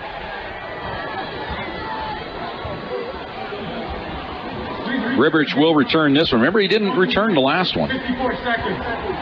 Got to reset the clock here. Put 5 seconds back on the clock because of the delay game call. The clock didn't stop.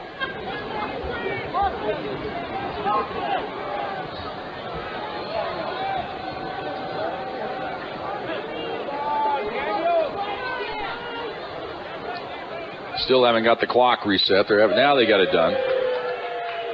Mock cheer from some of the fans below us here. Rough crowd. Yeah, geez. You know, they're not happy, Jim, and they shouldn't be. Your home team has not played well in this half. They're fortunate to be down just 4. Good snap. Punt is away. And Ribberich takes it at the 15-yard line on the fair catch. So the Thunder Wolves will start there. First down, Thunderbolts. Ribberich getting an earful there from D'Angelo Lindsay, sophomore out of Las Vegas. Good job there by Ribberich getting up to get that fair catch. So now the Thunder Wolves with 1:48 to go. They do get the ball first to start the second half. We'll see if that has any influence on this possession. Mavericks have used 1 timeout this half, so they have 2 to go here.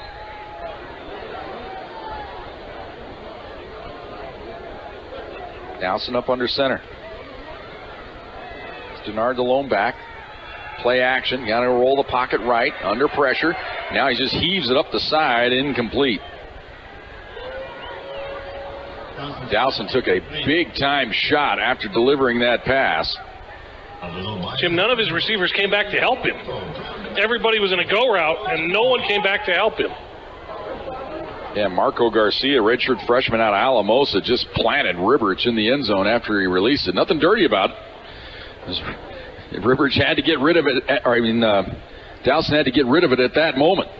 How good a recruiter are you at Mesa if you can get a kid out of Alamosa not to go to Adams or here? Exactly. That's pretty good.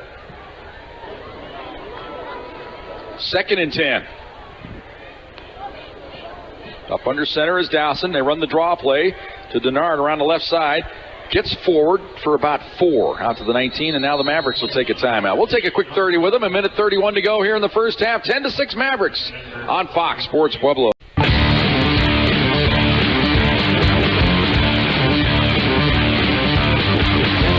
Mavericks on top. 1:31 to go here. in this first half. Well, the Thunderwolves on that first down play, by having an incomplete pass, have allowed the Mavericks to get back into it where they can take their timeouts and get them an extra possession here. My only problem with throwing it like that, Jim, is there was no release valve. That was just an all or nothing play. There was nobody underneath. I like when they have the low level, the mid level, and the high level receivers. Well, especially with the time situation, you want to be able to complete the pass to keep the clock moving at least. You want to prevent Mesa from getting any chance whatsoever if you do go 3 and out. From doing what they're doing right now. 3rd and 6. Dowson fires left on the sideline, caught. A nice catch. First down, out across the 25 to the 27-yard line. Pass complete. Sammy Long, the 4th. First down, That'll at least keep the clock running, the chains moving. And now the Mavericks only with 1 timeout left. Now the Thunderwolves can think about hitting a play here. Although you look at Amon Johnson down here on the right side, they got a 10-yard cushion as the cornerback laying way off him, as you will expect. I like O'Shea in single coverage. He's got Dustin Rivas, though. From the pistol this time. They give it to Marche up the middle. And he gets forward for about 4 or 5 on him. Look at the gang tag on them. The Mavericks, they just fly around on defense. They are an impressive unit. So now we're down to 50 seconds to go. Thunderwolves don't seem to be any hurry here. I think they just want to regroup and get out of this half right now, is the way it looks to me, their body language anyway. Now they come up on the line of scrimmage. Double wide out right, double wide out left from the pistol again. Dowson looks right, fires right, caught by Amon Johnson, spins, gets up the field across the 45, cuts across the 50 down to about the 47-yard line. Now with 25 seconds to go, Thunderwolves can start to think about maybe getting down for a field goal. They stop the clock, and they're going to take a timeout right here. So timeout on the field. We'll take another 30, 25 seconds to go. Mavericks lead it by 4 on Fox Sports Pueblo.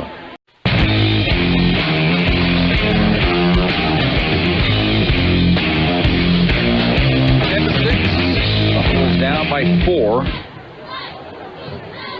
Got some operating room here, but they don't have much time left, so they're gonna have to hit. Every play's got to be positive right now, Joe. You got to hit 3 passes in a row for about 10 yards. You get a chance for a field goal. That's the way the formula is going to work here, I believe. Well, and you got to look at matchups. Masa's doing a good job clogging that interior, so you look wide. Amon Johnson's had single coverage all day long, but the corners are playing 15 yards off the ball. They'll give you the 12-yard hitch. This is where I was an O'Shea Washington guy, but he's not even in the game. Ribrich may get a tight end or up the seam. From the pistol.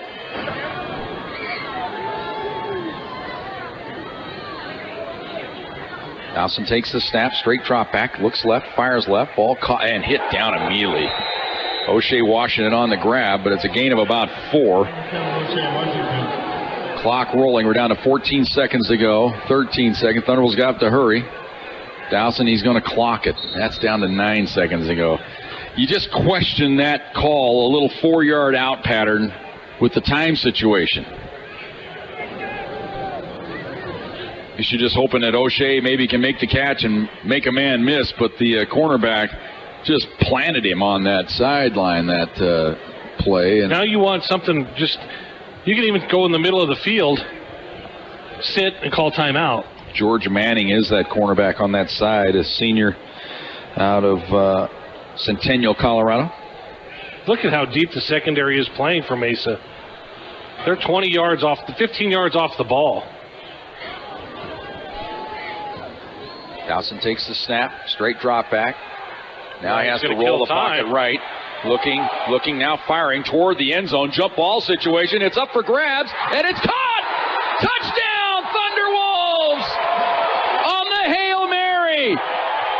Josh Smith in the back of the end zone. The ball dropped in his lap. It's a touchdown, and the Thunderwolves with an improbable lead with the extra point upcoming. That's not supposed to happen, Jim. Russ Martin's over there going, are you kidding me? Well, Dowson, he had to improvise that time as they flushed him out of the pocket, and he decided just to air it out, and the ball was batted in the air, and Smith, just standing on the back line, had dropped right into his lap. Touchdown, Thunderwolves. Low snap, and it's handled. Kick is up, and it is good. What a way to end the first half. Thunderwolves totally outplayed, maybe outclassed in this first half, but they've got a lead going to the locker room. They lead it 13-10. Back with our halftime show on Fox Sports Pueblo. CSU Pueblo Thunderwolves football on Fox Sports Pueblo 1350.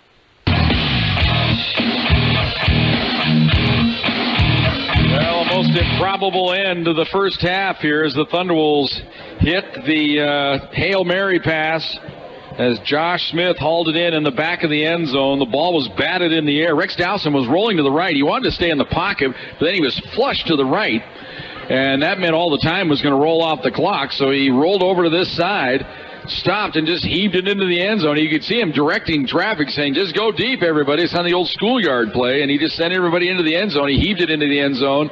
O'Shea, Washington, and Smith were there. O'Shea went up for it. He had the first chance at it, but he kind of batted it into the air, and it dropped right down into the lap of Josh Smith, who was standing right on the back line, just inside the end zone. But both officials right there immediately signaled catch, and it's a touchdown, and the extra point is good. So the Thunderwolves lead it here 13-10 at the break. Mavericks started the scoring in the second quarter. We had a scoreless first quarter. The Mavericks were dominating play. Thunderwolves not able to do much at all. But after the defense for the Thunderwolves forced a goal line stand, they were able to get out and make one first down, but they punted the ball away. Mavericks took over at their 45-yard line. Drive would stall out, and they would call on Ryan Sheehan to kick a 43-yard field goal. That made the score 3-0 at that point. Thunderwolves then came back and marched 45 yards in 9 plays, but their drive stalled out. They called on Mitchell Carter for a 47-yard field goal, tied the game up with 11-12 to go in the first half at 3 apiece. But on the very next play, Thunderwolves would kick it off, and it was taken by Vernal Moon at the 3-yard line. He would work his way up the middle of the field, 97 yards for the kickoff return. The extra point good made it 10-3. Thunderwolves then would come back. They would go 55 yards in 11 plays, but again, the drive would stall out. A couple of penalties hurt them on the drive. Mitchell Carter would be called on. He hit a 37-yard field goal to make it 10-6. Thunderwolves would then get the stop against the Mavericks, take over at their own 15-yard line, move the ball out close to midfield. But we're down to 9 seconds to go from the 43-yard line of the Mavericks, and that's when Dowson went to work on the rollout and heaved it into the end zone. And the ball deflected in the air, and Smith hauls it in for the touchdown. Extra point good, making it 13-10 here at halftime from the Thunder Bowl. Back with our offensive totals right after this on Fox Sports Pueblo. CSU Pueblo Thunderwolves football on Fox Sports Pueblo 1350.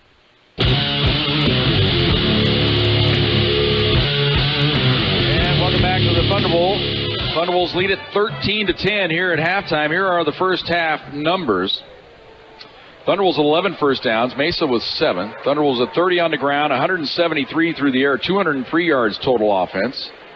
The Mavericks with 63 on the ground, only 49 through the air, 112 yards in total offense. Time of possession, Thunderwolves with 18-11, Mesa with 11:49. Thunderwolves actually 6 of 11 on third down. That's not bad. 2 of 7 for the Mavericks. Mavericks 1 of 2 on fourth down conversions. That one was a goal line stand where they got stuffed, or the one they missed anyway. Thunderwolves 1 for 1 in the red zone. Mavericks 0 for 1 in the red zone. Individual numbers, Denard 10 carries for 23 yards. Michi 4 for 11. Smith 2 carries, -4. Tan 7 for 32. Salem 8 for 29. You got to factor in some sack yardage there. Moon 1 carry for 2. Dowson 14 of 23. Did have the 1 pick and the 1 touchdown, 173 yards. Salem 7 of 16, 49 yards. Receiving, Johnson 3 for 50. Smith 3 for 22. Washington 3 for 17. Josh Smith 2 for 43, including the big touchdown grab. Brown 2 for 19. Tan 2 for 7. Quick 1 for 11. Hawkins 1 for 10. Some of the defensive numbers: Payer with 4, Van de Koppel with 4, Croy with 3, Draper with 3 tackles for the Thunderwolves. Sager with 7 to lead the way for the Mavericks. Gillis with 6, Turner with 5, Nelson with 24. Halftime score, Thunderwolves lead it 13-10. Back with our scoreboard right after this on Fox Sports Pueblo. CSU Pueblo Thunderwolves football on Fox Sports Pueblo 1350. From the Thunderwolves lead at 13-10. Let's take a look at some scores from around the country. First in the RMAC, 2 finals. Mines over Fort Lewis 41-7. Black Hills defeats Highlands 50-40. Games that are in progress. It has just now gone final. Dixie State has defeated Western State. They spoil the Mountaineers homecoming today. They win it 15-12. Other game in progress. Adams State leads South Dakota Mines 52-28 now in the fourth quarter, game being played down in Alamosa. Later tonight it'll be Chadron State and Humboldt State. That's your RMAC scores. Big news in NCAA Division II right now anyway. Number 1, Northwest Missouri, trailing in the second quarter to Central Missouri. Central Missouri, the 23rd ranked team in the country. They lead it 14-0 at this point. Number 2, A&M Commerce, they're idle tonight. Some of the other scores from around the country that have gone final. Number 7, Minnesota State defeats Concordia 47-10. Number 9, Ashland, a 38-0 winner over Davenport. Number 13, Fort Hays State survives. They defeat Lindenwood 38-35. And one other final maybe of note, Bowie State, number 21, they defeat Fayetteville 64-31. And one of our old playoff opponents, West Georgia, with an upset today. They defeat North Alabama 37-23. Emporia State, the 24th ranked team in the country, they trail at halftime to Central Oklahoma 29-21. For the big boys, of course, last night, Southern Cal getting knocked off, dagger through the heart of one Joe Cervi. They lost to Washington State 30-27. Here are some finals from earlier action today. Wisconsin over Northwestern 33-24. Miami of Florida defeats Duke 31-6. That's a final. South Florida over East Carolina 61-31. Florida defeats Vanderbilt 38-24. Second quarter score, Notre Dame over Miami of Ohio 14-7. Third quarter score, Georgia over Tennessee 24-0. Penn State in the third quarter leads Indiana 28-14. That gets you caught up on what's going on around today in college football. A couple of baseball scores to pass along. The Red Sox defeat the Astros. They clinched the American League East 6-3 winner over Houston. The Yankees did win to put the pressure on the Red Sox, but the Red Sox do come through. Other score of note for local baseball fans, the Brewers lead the Cardinals 6-4 now. They've moved to the fifth inning. Brewers came up with 5 in the third, led it 6-0. Cardinals answer with 4 in the third to make it a ball game. Rockies will play later on tonight right here on Fox Sports Pueblo. That'll be a 6 o'clock first pitch right here as the Rockies look to clinch the National League Western Division. Back with our second half. Thunderwolves lead it here 13-10 on Fox Sports Pueblo. CSU Pueblo Thunderwolves football on Fox Sports Pueblo 1350.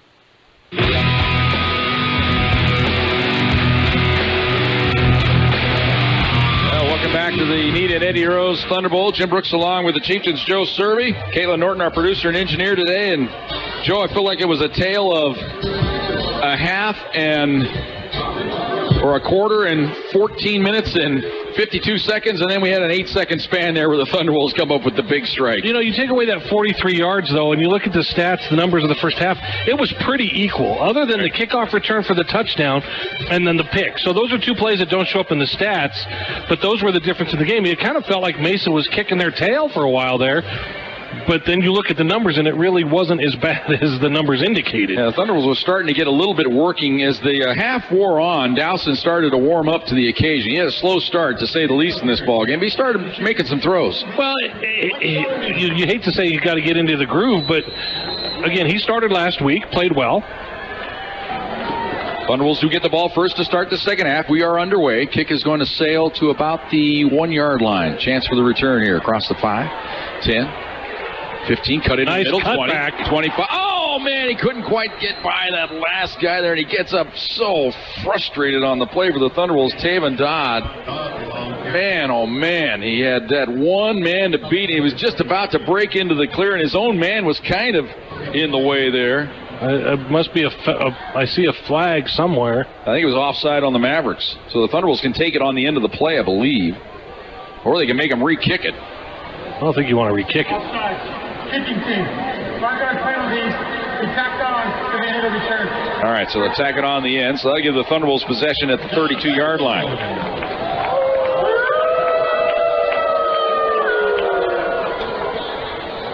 Well, he was explosive. There was a beautiful cut right there to initiate the return, Joe, at about the 15-yard line to get up the field. Mesa had good pursuit, but they kind of all bunched up together, and he just saw that little sliver of daylight. Thunderbolts will open up in the pistol. Now they go to the gun. Is Denard going to get on the right hip of Dowson?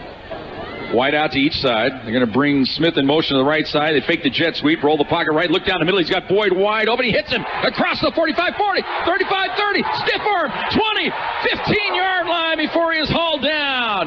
Big play to start the second half for the Thunderwolves as Boyd was open right down the middle of the field. Dowson threaded the needle.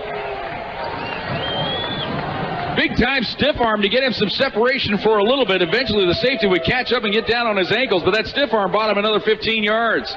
53 yards on that pass play. Zach Boyd, the first 4 games of the season, has been mostly a blocking tight end, but he might be one of the best pass-catching tight ends in the nation. Smith wide to the left, Johnson wide to the right. 2 tight ends bunched up on the left side, Smith and Boyd. They're going to go quick screen right side, ball caught, and getting forward down to about the 18-yard line. You know, that Johnson. That play was set up. If Rex Dowson gets the ball up, Amon Johnson had to reach down to get it, but that play was set up. Yeah, if he catches it up high and strike, he's got more of a chance to maybe get a stiff arm out. Well, he get 1 on that because he had a ball, maybe 2 to ball. He had to bobble the ball. Ball spotted at the 12. The corners are playing so deep. Now they come up on Smith wide to the left. Dowson under center, sends Boyd in motion, resets right behind the right tackle. They give it to Marche up the right side. Nice cut across the 10, across the 5 to the goal line. Touchdown, Thunderwolves! You think there might have been an attitude adjustment in the locker room, Joe? Well, I think an attitude adjustment and maybe some schematic adjustment because there was daylight for days. Well, just like that, the Thunderwolves, they strike with 13:46 to go here in the third quarter.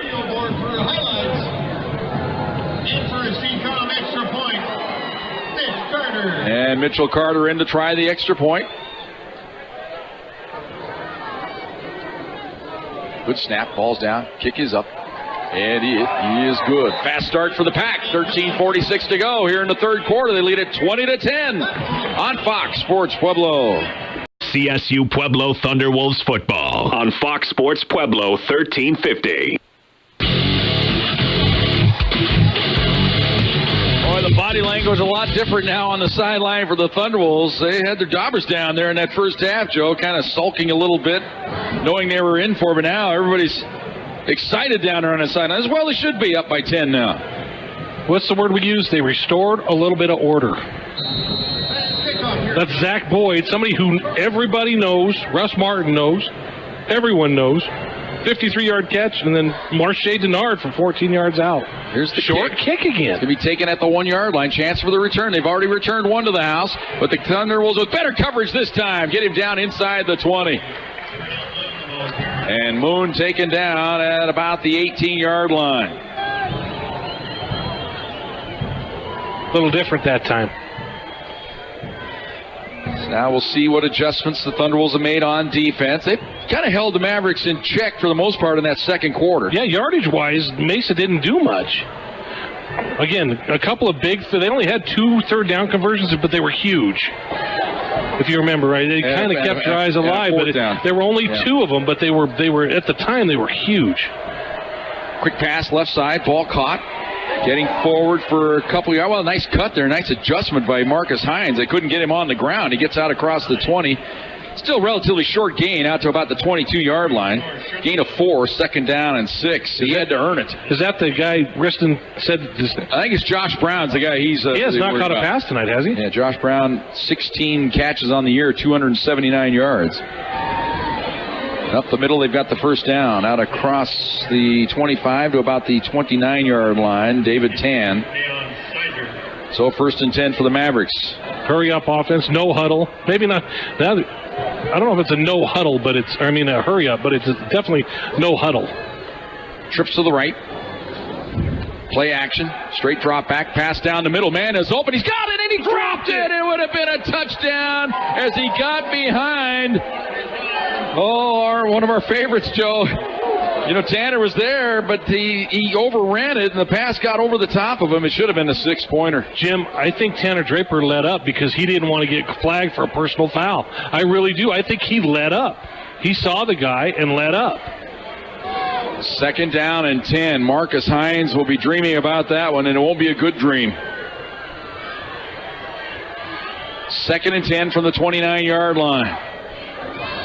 Up the middle, Tan gets forward and pushes the pile. Pretty good hard run that time. Out to around the 35, maybe the 36-yard line. Picks up 7. It'll be 3rd down and 3 now for the Mavericks. David Tan runs low to the ground, kind of an Austin Meachie, only bigger. He's much taller than Austin Meachie, but he's that kind of thick running back. He just got 7 there, 6.5, just by bullying his way there. Yeah, I think I called him serviceable. He's a little bit better than serviceable. No, he's a lot better than serviceable. He's a good running back. 3rd down and 3. Roll the pocket right. Here comes Salem. Stops, fires, ball caught, 1st down. Out around midfield, and that is Josh Brown. He's the guy that John Riston worries about. He sat down that time in a soft spot in the zone and gets the 1st down across midfield.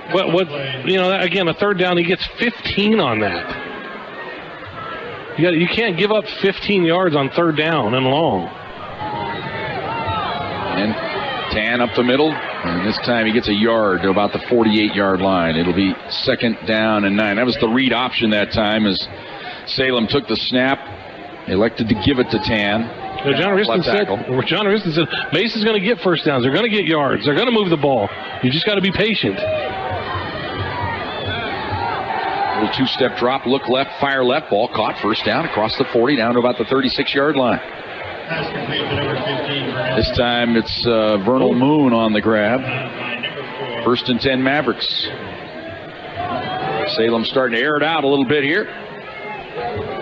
1st and 10 for the Mavericks. They trail it 20-10, 11:35 to go, 3rd quarter.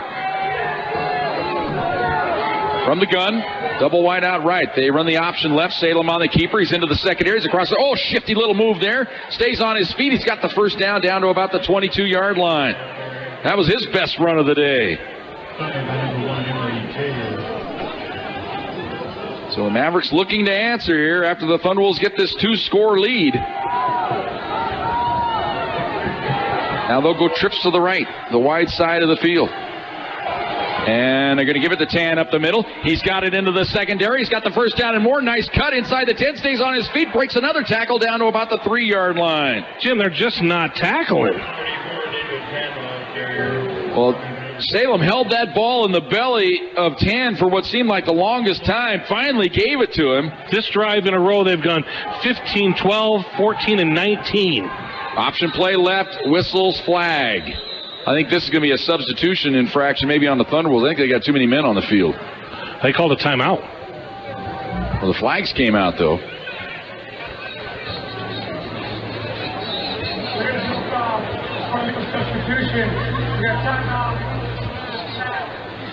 So the Thunderwolves get the timeout call before the flags for the substitution infractions. So timeout on the field, 10:59 to go here in the 3rd quarter. Mavericks knocking on the door. Thunderwolves lead at 20-10 on Fox Sports Pueblo. CSU Pueblo Thunderwolves football on Fox Sports Pueblo 1350. Well, Joe, Thunderwolves early on in this drive had a chance to get off the field, but it seems like when an offense converts a big 3rd down, it just gives them confidence. And ever since that 3rd down conversion, Mavericks have been picking it up in chunks. Again, these are the yardage in their last 1, 2, 3, 4, 5, 6 plays. 7, 15, 12, 14, 19. That's easy. Yeah. That's Little League. That's Pee Wee football yardage. 1st and goal at the 3-yard line. Going to go Wildcat here. Direct snap to Tan. He's going to run it around the left side. He's hit the backfield and thrown for a loss. Sizer flew in there like Superman, and Tan is hurt. He'll be Gets up. up slowly. He'll be up. He's Looks like he fine. might have sprained his left ankle or knee that time. He hobbles off the field, but Sizer just flew in there. Second and goal from the 6 this time for the Mavericks.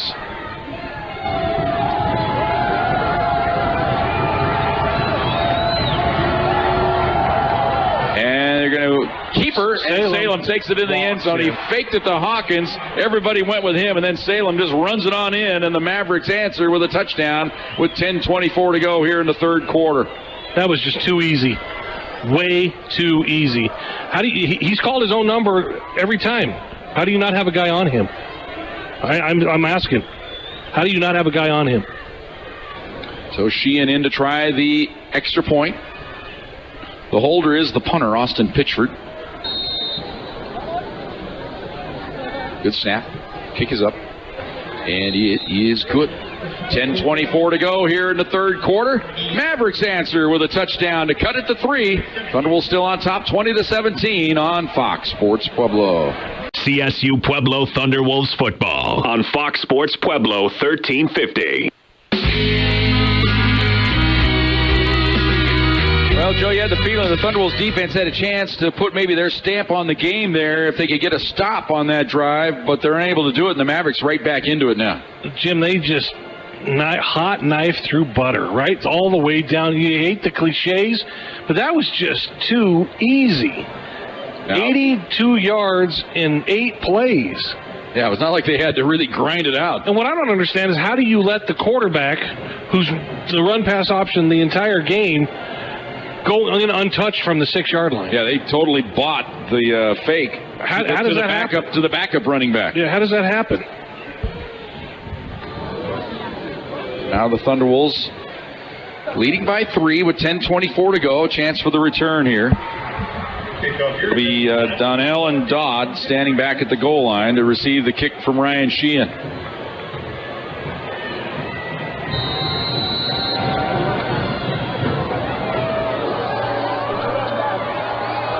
Sheehan into it, kicks it, angles it to the right side, taken. Across the 10. That's a block in the back on the Thunderwolves. Obvious as all get out. Flags come flying. Running around the left side and knocked out of bounds at the 15-yard line is Dodd. But that was just an awful judgment there by the Thunderwolves, blocking in the back. 2 officials threw the flag, but I think if they wanted to, everybody in the house could have thrown one there. So the flag's back inside the 15-yard line. Legal block in the back, number 16, the return team. After the goal, first down. Marcus Lawrence, a red shirt freshman from Grandview High School. That's not going to look good on film. Yeah, he commits the block at the 11-yard line, so it's marked off all the way back inside the 6. So that's where the Thunderbolts will start this possession here. So all that good feeling you had after taking the 20-10 to lead, it's gone now, but you got to go to work. Now some confusion here on the play call as Morgan Smith asking for some direction. Now he's going to line up in the left tight end position. 2 wideouts right, single wideout left. Play action. Dowsing going to roll the pocket left, fires left, and he throws it about 5 yards short of Amon Johnson. Jeff, for every great throw he's made today, he's made throws that... that was lacking, wasn't it? That's the nicest way to put it. That was the old 55-foot changeup or curveball or something there. You know, when you make a throw like that, you wonder if he's hurt. You wonder if the shoulder's not there or something's not right, because that was 10 yards not even close. Now he's having trouble getting the signal in from the They're going to bench. burn another timeout. Oh, my goodness. That's the second timeout. Those are so valuable in the second half. Timeout on the field. 10:09 to go here in the third quarter. Thunderwolves by 3. 30-second timeout on Fox Sports Pueblo. CSU Pueblo Thunderwolves football on Fox Sports Pueblo 1350. Well, Joe, you and I thought the same thing right away. Look at each other. Man, very familiar using timeouts in the second half early on. Yeah, West Texas, and that cost them in the second half. Goes down to 1 timeout to go.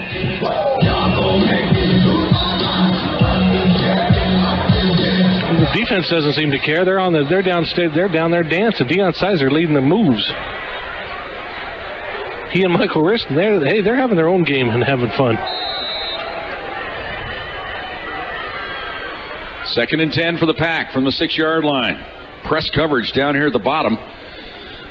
They're going to hand it off to Denard. He is taken down immediately. Man, that big defensive end, Mason Newton, just got right on Denard for no gain.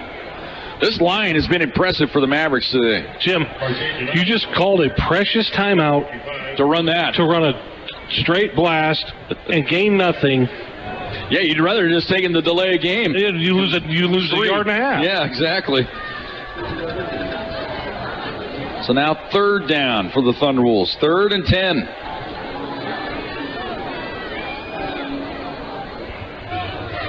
Now in this spot on the field, you don't want to be too cute.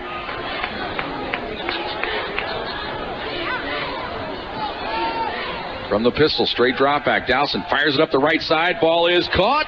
Flag is down. Now this might be offensive pass interference. It's going to be offensive pass interference. As Johnson got himself some separation. There's a flag on the play.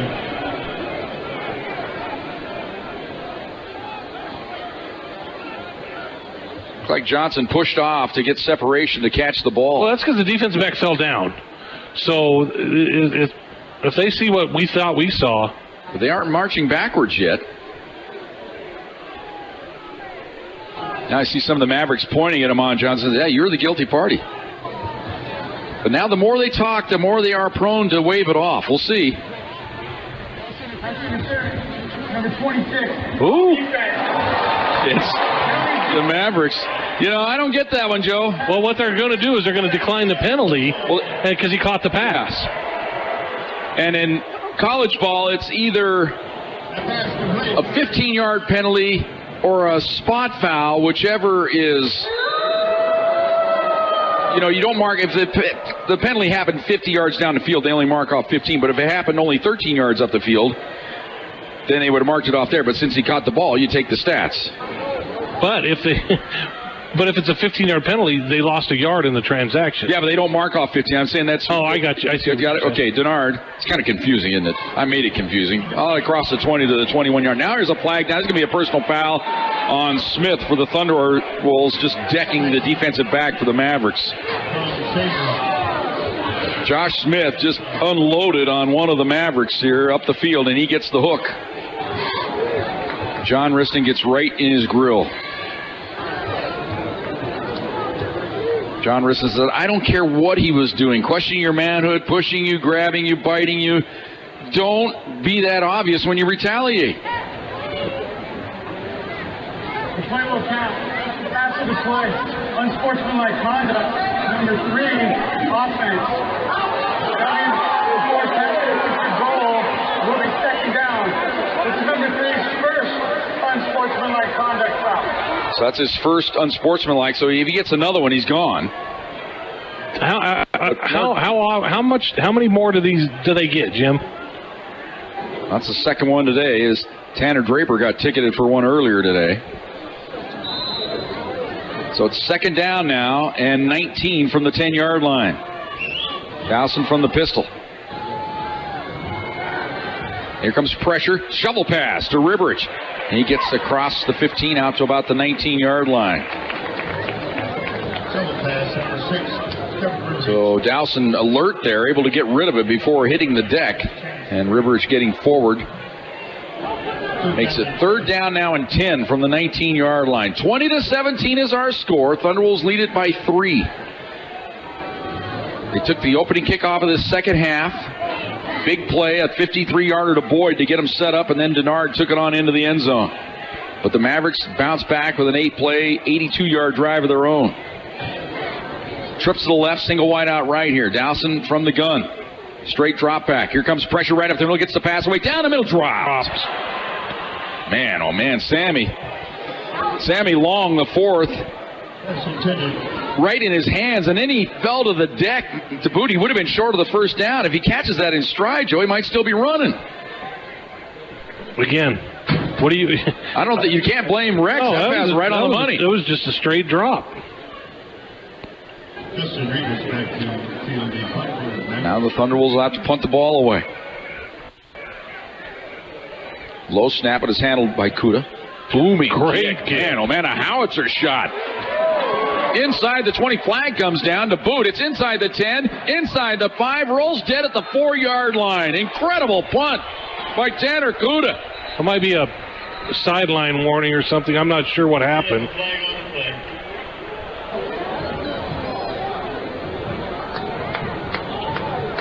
I guess it's a hold on the Mavericks, and they'll go half the distance. But we go back to last night. I guessed wrong all night long, so we'll see here.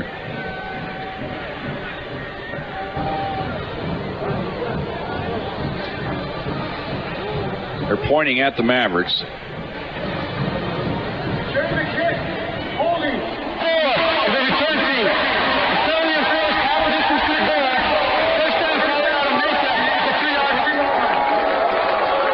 line. Great punt by Tanner Kuda. All the way down to the 4-yard line. I mean, when he came off his leg, Joe, that was the ultimate howitzer shot there. Well, it flips the field now. The half the distance makes it down to the 2-yard line. We got a timeout on the field. 7:44 to go here in the third quarter. Thunderwolves by 3 on Fox Sports Pueblo.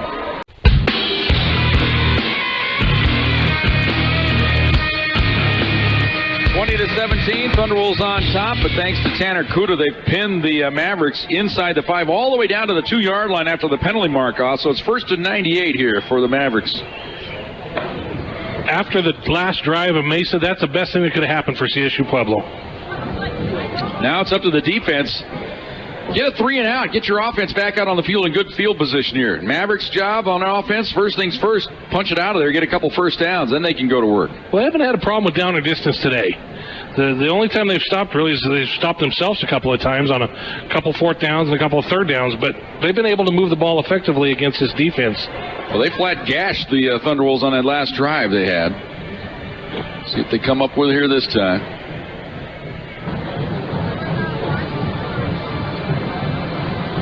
Long timeout here. The old President's Cup, Jim, I just don't think it's going to happen anymore. It's 14.5 to 2.5. I saw it was, 10.5 to 11.5 to 2.5? That means they got to win one match tomorrow. Yeah, it was, you're going to have to bring a little bit better game. One match. Crowd starting to make some noise here. They sense the Thunderwolves defense can make a big play here. Maybe change this game here. Hand off up the middle, and Tan hit right at the goal line. It breaks out of there. Across the 5 to about the 7-yard line. He was hit right at the goal line and somehow bounced out and gets some yardage. Gain of close to 6 yards on the play. 2nd down for the Mavericks. Yeah, it's just poor tackling.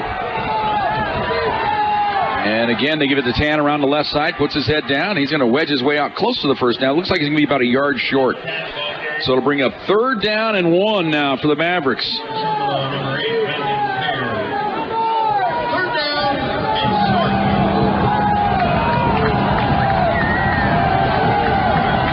Crowd starting to make some noise here. Quick hitter, though.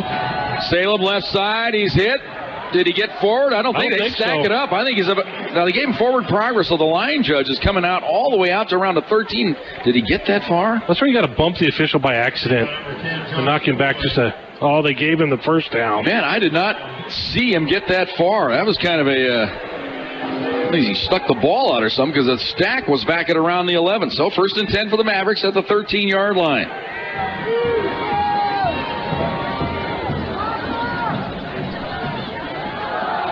And again, Tan up the middle. He's out to about the 15-yard line. A gain of 2. It'll be 2nd down and 8. 6.5 to go here. 3rd quarter. Thunderwolves lead at 20-17. Mavericks just trying to get some operating room here. They've picked up 1 first down here after starting at their own 2-yard line.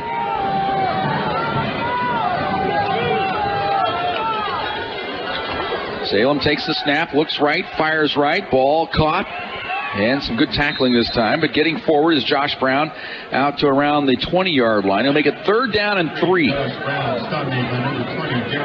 They're just a step slow today, Jim, CSU Pueblo's defense. They're a step behind.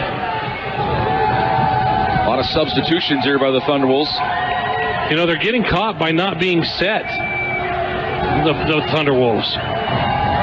Thunderwolves show blitz. Here comes a fake the counter. Salem going to run around the left side. He turns the corner. He's got the first down and more. He's across the 25 to about the 26-yard line. Salem, he is a shifty quarterback. Out to the 27-yard line. So they pick up a couple first downs here. Now they got some room to operate. Now you could start to wear down the Thunderwolves defense a little bit here. Centan in motion to left. They pitch it to him left side. He's across the 25. Nice cut across the, well, right to the 30 before he's taken down. I shouldn't say pitch. It's a pass play, but it might have been a run play there because it looked like he was almost behind him when he kind of flipped it out to him sidearm. No one goes with Tan, which I think is strange. Gain of 2, second down and 8. Yeah, they're more or less just relying on being able to fly to the football after he catches it out there in the flat. Play action, straight drop, fire right, ball incomplete. Went right through the hands of Isaiah Smith. Pass was wide into the outside that time. Jamal Sears in coverage is a step slow. 3rd and 8. The Mavericks. Can the Thunderwolves defense get off the field here? This might be one of the bigger plays of the game with 3rd and 8. Double wide out right, single wide out left. The tight end, quick, lines up on the right side. Straight drop back. They look down the middle. They come outside instead. A crossing route at about the 35. Can't get him on the ground. He gets back forward, short of the first down. It was a good run after the catch, but he had so much real estate to try to make up. Peter Anderson gets to the 35, but he's 2 yards short of the first down. Thunderwolves let him catch the crosser, but the good pursuit that time. Gribich back now to receive the punt. See if they go for it. It's only 2 yards. David Tan is the up man calling the signals on the punt, Jim. Pitchford, the punter, he stands at his own 22-yard line. Takes the snap. Punt is away. Doesn't get a very good one off to the right side of his foot, but it takes a good bounce. But Rivers handles it, gets up the field a little bit, then blasted down. Oh, my goodness. That guy is an animal. That defensive end. Blake Nelson. The Mavericks. He is not your typical defensive end. He's like a linebacker with that kind of speed. No timeout on the field. Thunderwolves out of the ball when we come back. 4:14 to go here in the third quarter. They lead it 20-17 on Fox Sports Pueblo. Well,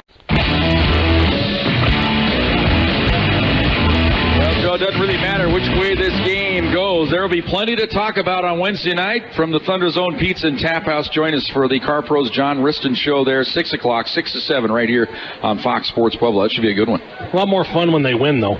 Yeah, we won't want to dissect it to get away. Just saying, it'll be more fun. The food will taste better. The drinks will taste colder if they win. But nonetheless, we'll be there either way. Yeah, that's right. Each of them going to be the back here on this set for the Thunderwolves. Dowsing going to go up under center, waiting for the Mavericks to come out from the sidelines. They come out to the field to play. Anchored, of course, by their big linebacker. Man, he is a mountain out there, Tom Sager.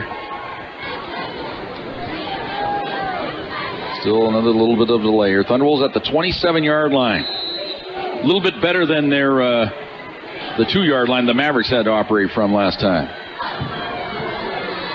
Play action. Dowson under pressure, gets the pass away. He's going for it all right down the middle of the field, and it's incomplete. Looks like he's trying to get it to O'Shea Washington, but good deep coverage that time by the Mavericks. Garrett Reese-Scott didn't really know where the ball was, but he was in good position that time.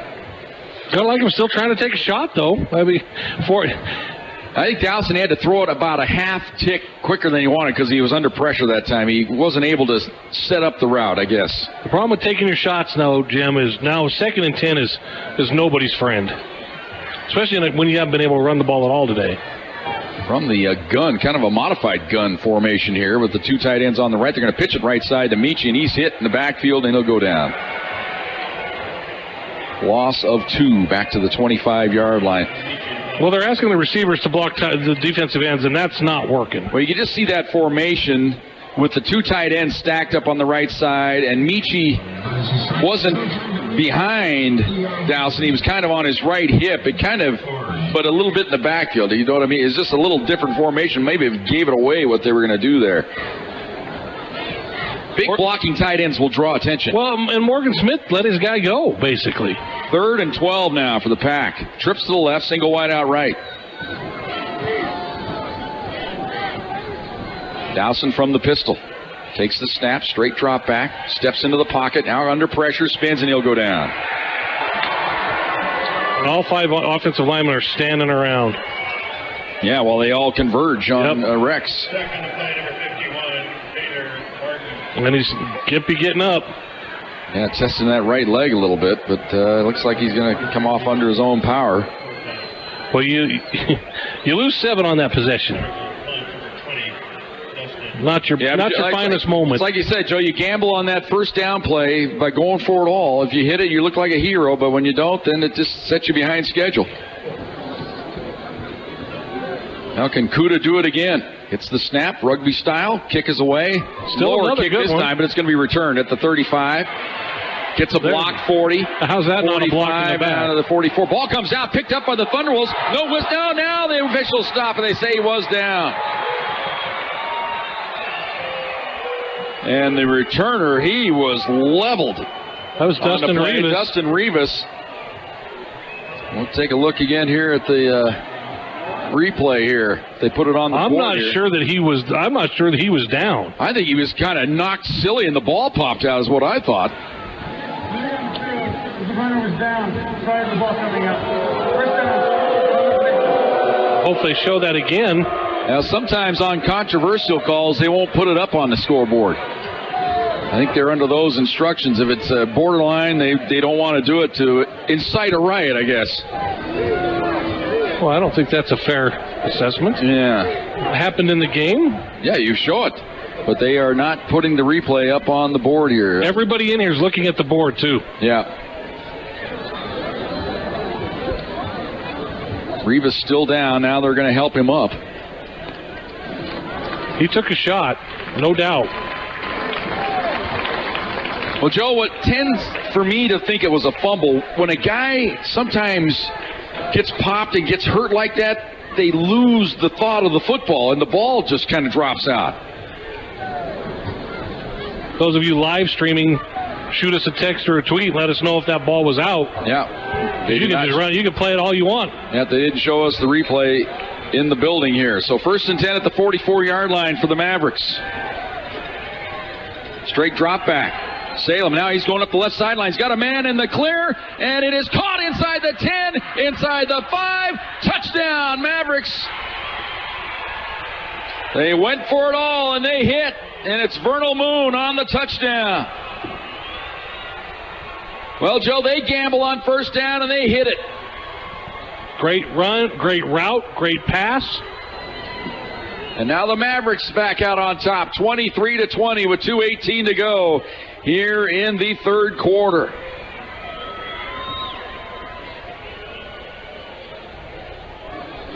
You know, this defensive secondary we've talked up for a lot of weeks now. But Salem has had nothing but time. Kick is up, and it is good. 2:18 to go here in the third quarter. Mavericks have bounced back with 14 in a row. They lead at 24-20 on Fox Sports Pueblo.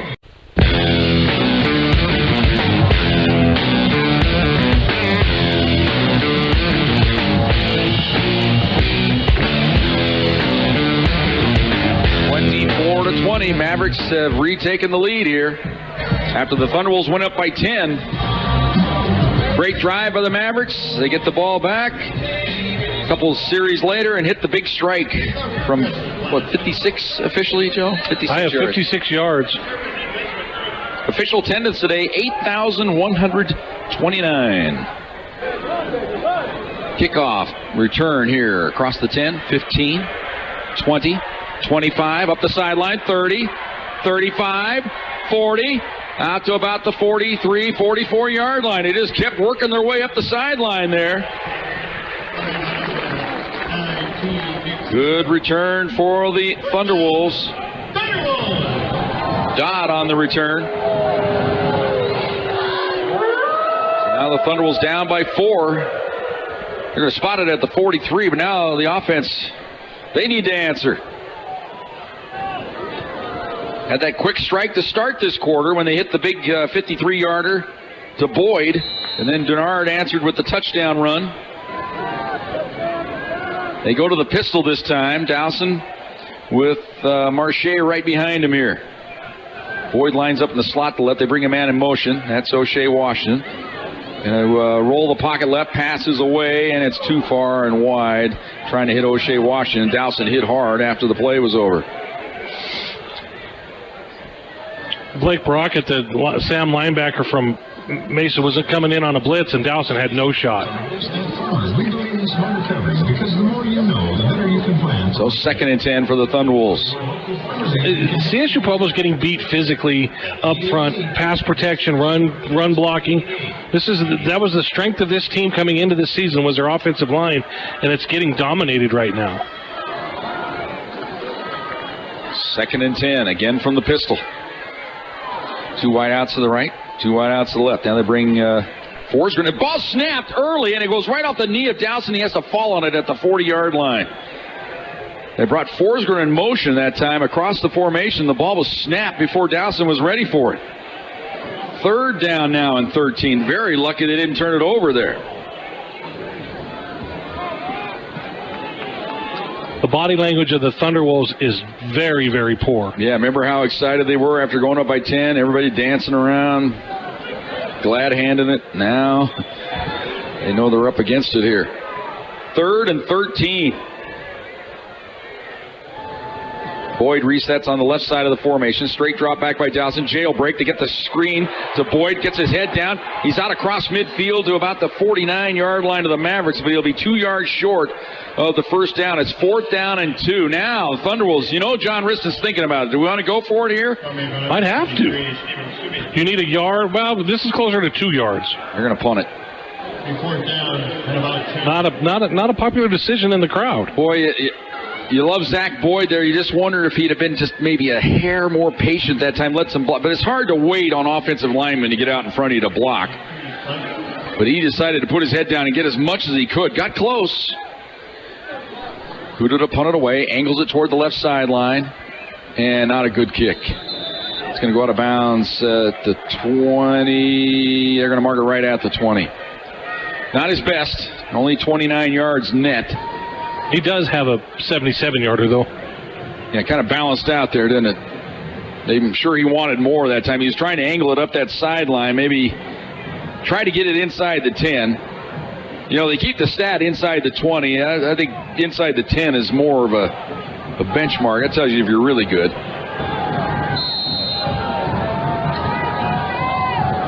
Salem takes the snap. Gives it to Tanny. He is blasted right at the line of scrimmage. Hey, Brandon Pear. We haven't called his name in a while.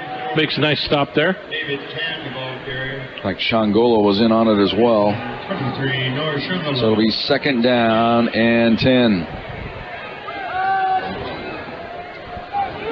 22 seconds to go here. They do not have to run a play here. I think they will, though. It's not in their personality to wait. Salem rolls left. Now sets, now runs up the sideline, spins. He's out across the 25. Knocked out of bounds right there at the 25-yard line. 1 second to go, and that is the end of the 3rd quarter. 4th quarter coming up. Mavericks lead it 24-20 on Fox Sports Pueblo.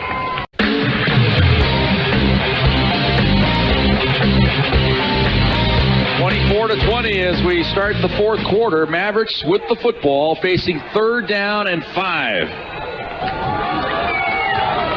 Jim, I'm calling this. This is a huge down for CSU Pueblo defense. Huge. Now we have a stoppage. We still are not ready to go. We're still in the TV timeout. Not a good quarter defensively for the Thunderwolves.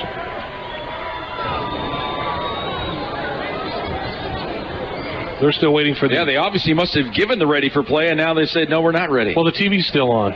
But, I mean, they had to have given the officials the go-ahead, and they changed their mind here. You come off the field, then you trot back out on the field saying we're still in commercial break. So that's evidently where we're at. Unless they're doubling up and catching up here. But we'll keep it right here. Thunderbolts not the only team in trouble today.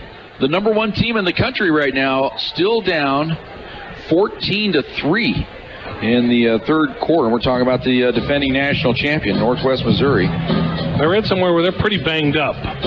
So, they could come back to hunt them a little bit. Yeah, Central Missouri leads at 14-3 in the second quarter. Number 2, Texas A&M Commerce. They're idle today. It's probably why they were able to pick up the Thunderwolves on the schedule. Think about it, this is week 5. Next year, I think it'd be week 5 when the Thunderwolves travel down there just outside of Dallas to Commerce, Texas to take on Texas A&M. We'll be there.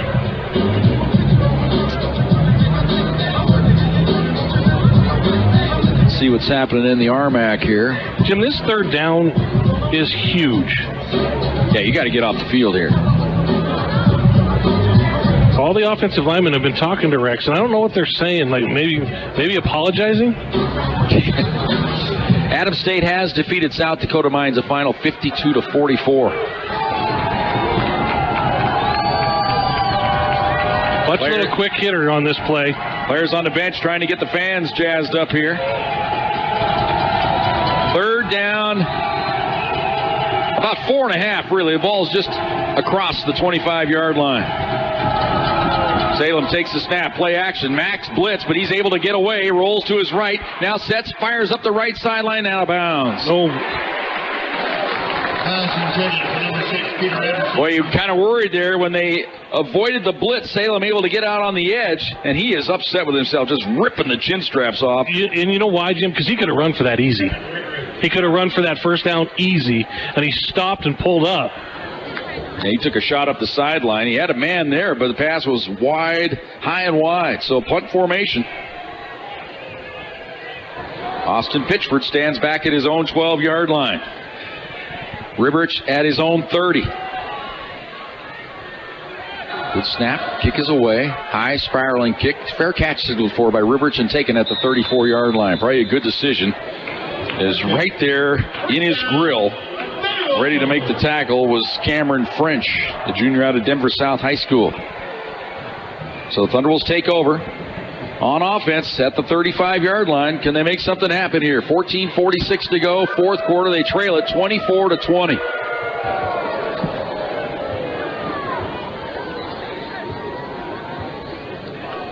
Dowson back in. I know he was messing with his knee and or his ankle during that last possession.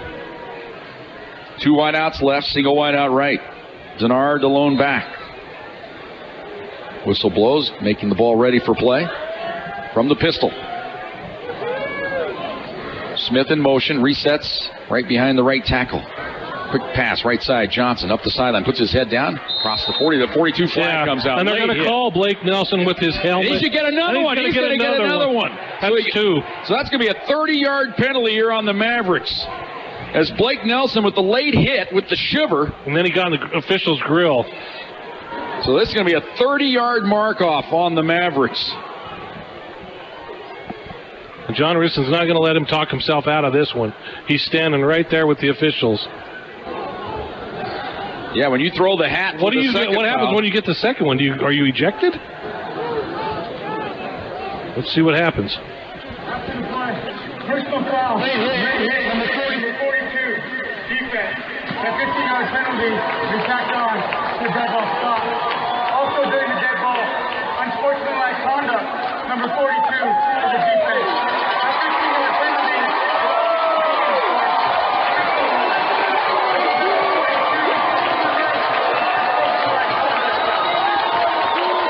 Yeah, the personal foul, you're all right as far as keeping track. It's the unsportsmanlike conduct calls. If you get 2 of those during the game, it's like a red card in soccer. So he gets the personal foul and then the unsportsmanlike tacked on it. So it's a 30-yard mark off all the way down to the 27-yard line of the Mavericks. Well, and Russ Martin took him out of the game. We'll see how many plays he stays out of the game. I'm guessing not many. From the pistol, pass it left side. Ball caught. Across the 25-20. First down by O'Shea Washington. That play's been there a lot today. A couple of times Rex has missed it. Hasn't thrown a good pass in stride, but the last two he's been right on the money, and you can get up the field and get some working yardage there for the Thunderwolves. They're all the way down to the 16-yard line, 1st and 10. Somebody plays, Blake Nelson sits out. This is the second one. Josh Smith wide to the right this time for the Thunderwolves. Smith now resets in the slot to the left. Washington in the slot to the right from the pistol. Nelson takes the snap, gives it to Marche, bounces off left tackle. Nice cut. Stays on his feet, powering his way inside the 10, inside the 5, to the pylon. Touchdown! Thunderwolves, what a run by Marche Denard! Sometimes you just have to get physical. Breaking tackles left and right there. A thing of beauty. Standing ovation from the fans here in attendance.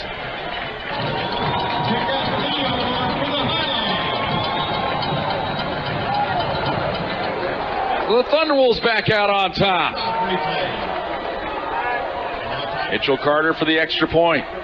Good snap. Ball's down. Kick is up. And it is good. 13:55 to go here in the fourth quarter. Back and forth we go. Thunderwolves back out on top on Fox Sports Pueblo.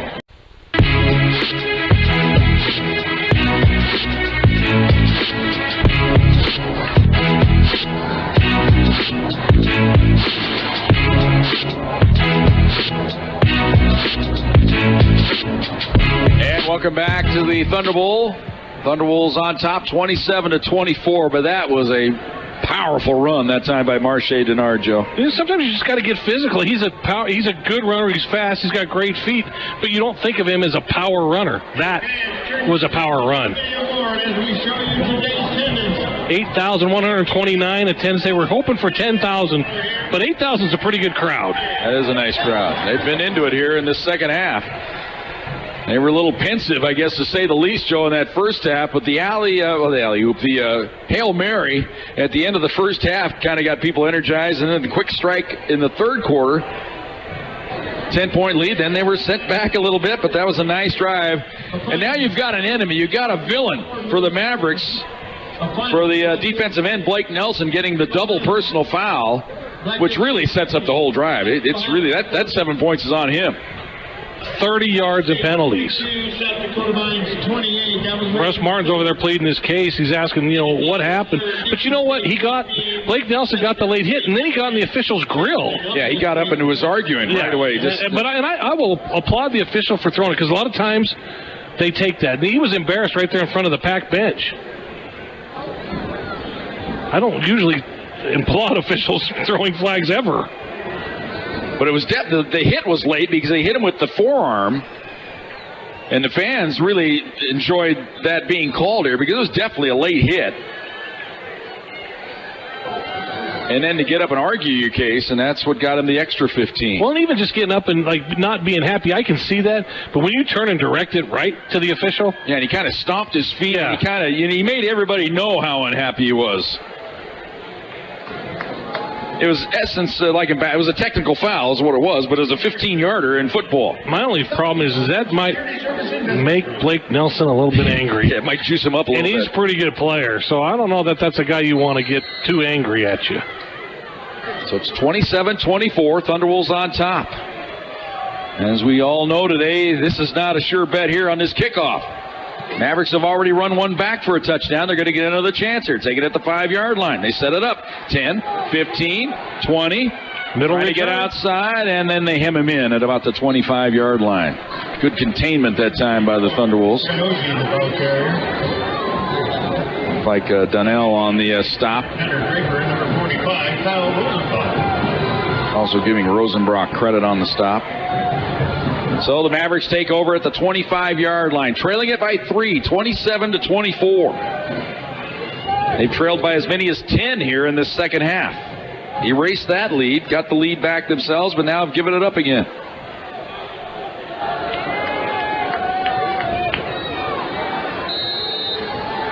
Just get the feeling, Joe, 27 isn't going to be enough today. I don't think so. Salem takes the snap. Gives it up the middle, not much there for Tan. Puts his head down. He is hit hard. Like Payer along with Some help on that interior line. Sizer there, Croy. I'm way more impressed with Ethan Salam than I thought I was going to be. He is a very good football player.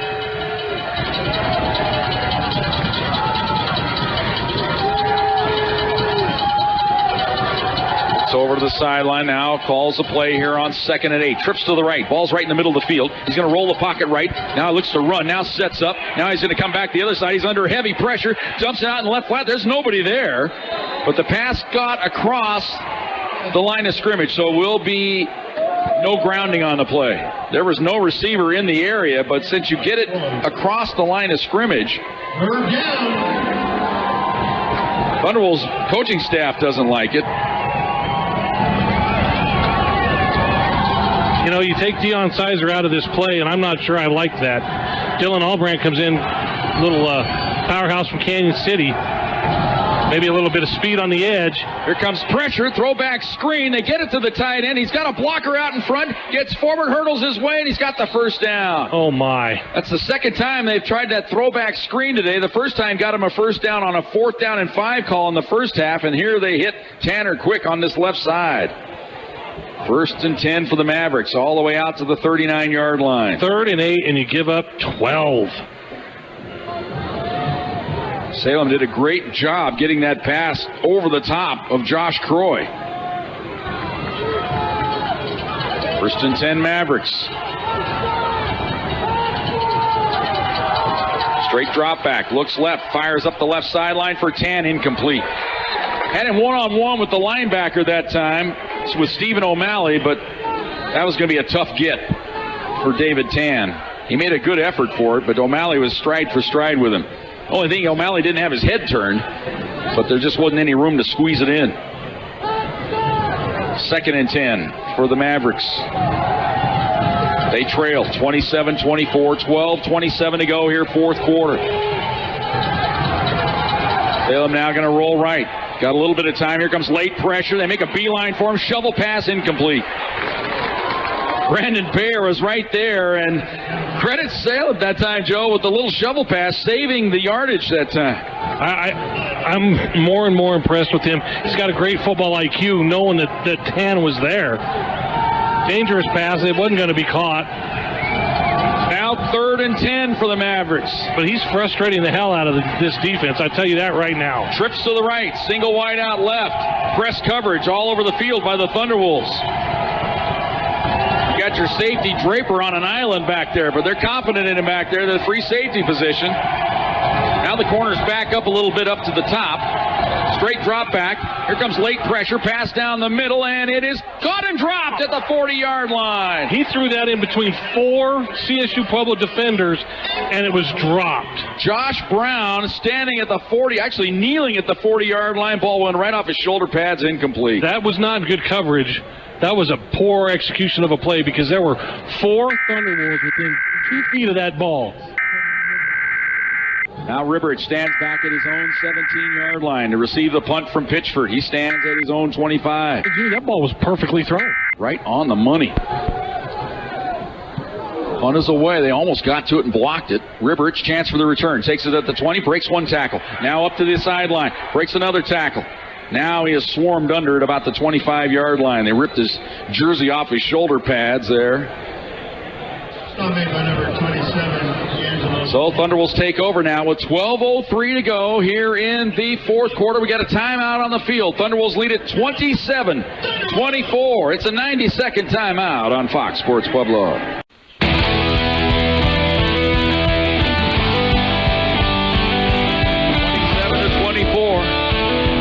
Thunderwolves lead it by 3, still in our timeout. Here's an update you on some baseball action today. Brewers continue to lead 6-4. They're in the 8th inning against St. Louis. If they win, Rockies will have to try to beat Clayton Kershaw tonight.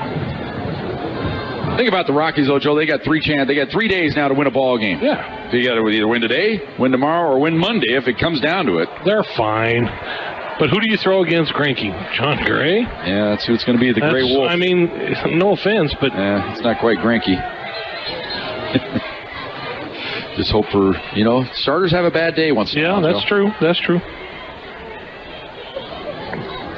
Could have went and got Verlander for one game. Yep. Blake Nelson still not back in the game. That's where you tip your hat to Russ Martin. From the pistol. Dowson, straight drop back, fires it right at the ankles of Zach Boyd. He's covered by Sager. Maybe that's what Rex Dowson saw, because he did not give Boyd any chance whatsoever to catch that. He threw it right off his right ankle. Rushed that throw, Jim, and when as soon as we left the ball, he looked down and kind of clapped his hands because he knew that was a poor throw. 2nd down and 10. These 2nd and 10s. Yeah, Thunderbolts are struggling on first down. We're going to have to go back and look what they've done on first down, but it has not been a kind down to them. And we were spoiled all those years, 2nd and 2 after you give it to Cam McDonald. Quick hitch, right side. O'Shea's got it, gets a block, gets across the 25, but not much more than that. Maybe the 27-yard line. O'Shea, Washington. Like the Mavericks were ready that time. They got burned on that play a couple times on the last series. This time they were ready, getting people flying to the football. Well, the outside receiver, I think it was Josh Smith, had his guy locked up, but he got help real quick. So 3rd down, we'll call it 7 here for the Thunderbolts. They need the 33 for the first down. The ball is just, right on the 26-yard line. Blake Nelson back in the game. You think you see steam coming out of his helmet. Dowson from the pistol. Has Denard with him. Straight drop back. Steps up in the pocket, fires it left, ball caught, and it's a first down. Good play there by Josh Smith. Got just enough for the first down, made the grab, and is hit down, but it was after he had an extra yard to the 34-yard line. Good delivery that time. Well, you know, Josh Smith knew where the sticks were. That's what I liked about that, is he knew that he had to turn his body north and south and get that first down. Thunderbolts pick up the tempo. Right side, Forsgren gets ahead across the 40. Ball comes out, and covering it up, though, What Smith. a face, man. He got his face ripped off. He goes to look at the official and says, hey. So the ball back to the 39-yard. It's still a gain of 5 on the play. He got his face ripped off. 2nd down, about 5. I was looking for that replay. Well, up on the and big board. he got up and he Yeah, he's definitely readjusting the headgear. 2nd down and 5 for the Thunderwolves. Double wide out left, single wide out right. Boyd comes in motion, resets on the right side of the formation. From the pistol. Draw play to Denard. Cuts into the hole and goes nowhere. And there's that big man in the middle. Tom Sager swallows him up after a gain of maybe a yard on the play. So another all-important 3rd down here. 3rd and 6 for the Thunderwolves. 10-12 to go here in the 4th quarter. Thunderwolves lead it 27-24. This is where you want to know what Dave Brown has. You got to have one in your pocket, don't you? You got to have one that we've been working on all week. We didn't get to see it really good because it rained all week in practice. What do we got? Rivers wide to the left. Washington in the slot to the left. Johnson in the slot to the right. Boyd now goes in motion, resets on the left side of the formation. From the pistol, Dowson straight drop back. Here comes pressure off the edge. Pass almost intercepted. He threw it right into the hands of Tom Sager, who dropped it. Not sure what Rex was looking for that time. Denard was in the area, but it was nowhere near him. That was 2 poor throws on that.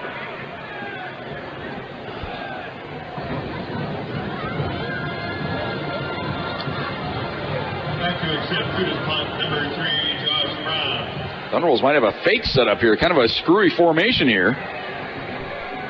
Nope, Kuda going to get it, going to punt it away. Angles it up the sideline. Hits at the 30, inside the 25. It was hit by the Thunderwolves, though. I think it went off the shoulder of one of the coverage men at about the 26-yard line. I saw the beanbag come out. Well, the Mavericks will take over. Their defense does the job and gives their offense another chance here with 9:31 to go in the 4th quarter. Thunderwolves lead it 27-24. Jim, if your defense has a stop in you, this is where you got to have it. I don't want to see Payer out of the game. I want to see Mike Riston out, Deion Sizer, Josh Croy. Those guys need to be in here, and they need to get after Salem. Make it highly uncomfortable for him. All ready for play. 1st and 10 from the 25-yard line. Salem in a roll to the right. Running play. And he gets across the 25 to about the 27. Payer gets him down. After a gain of a couple on the play. Maybe 3 if they give him the 28-yard line. We'll see. Second down. They're going to spot it at the 27. Gain of 2, second down and 8.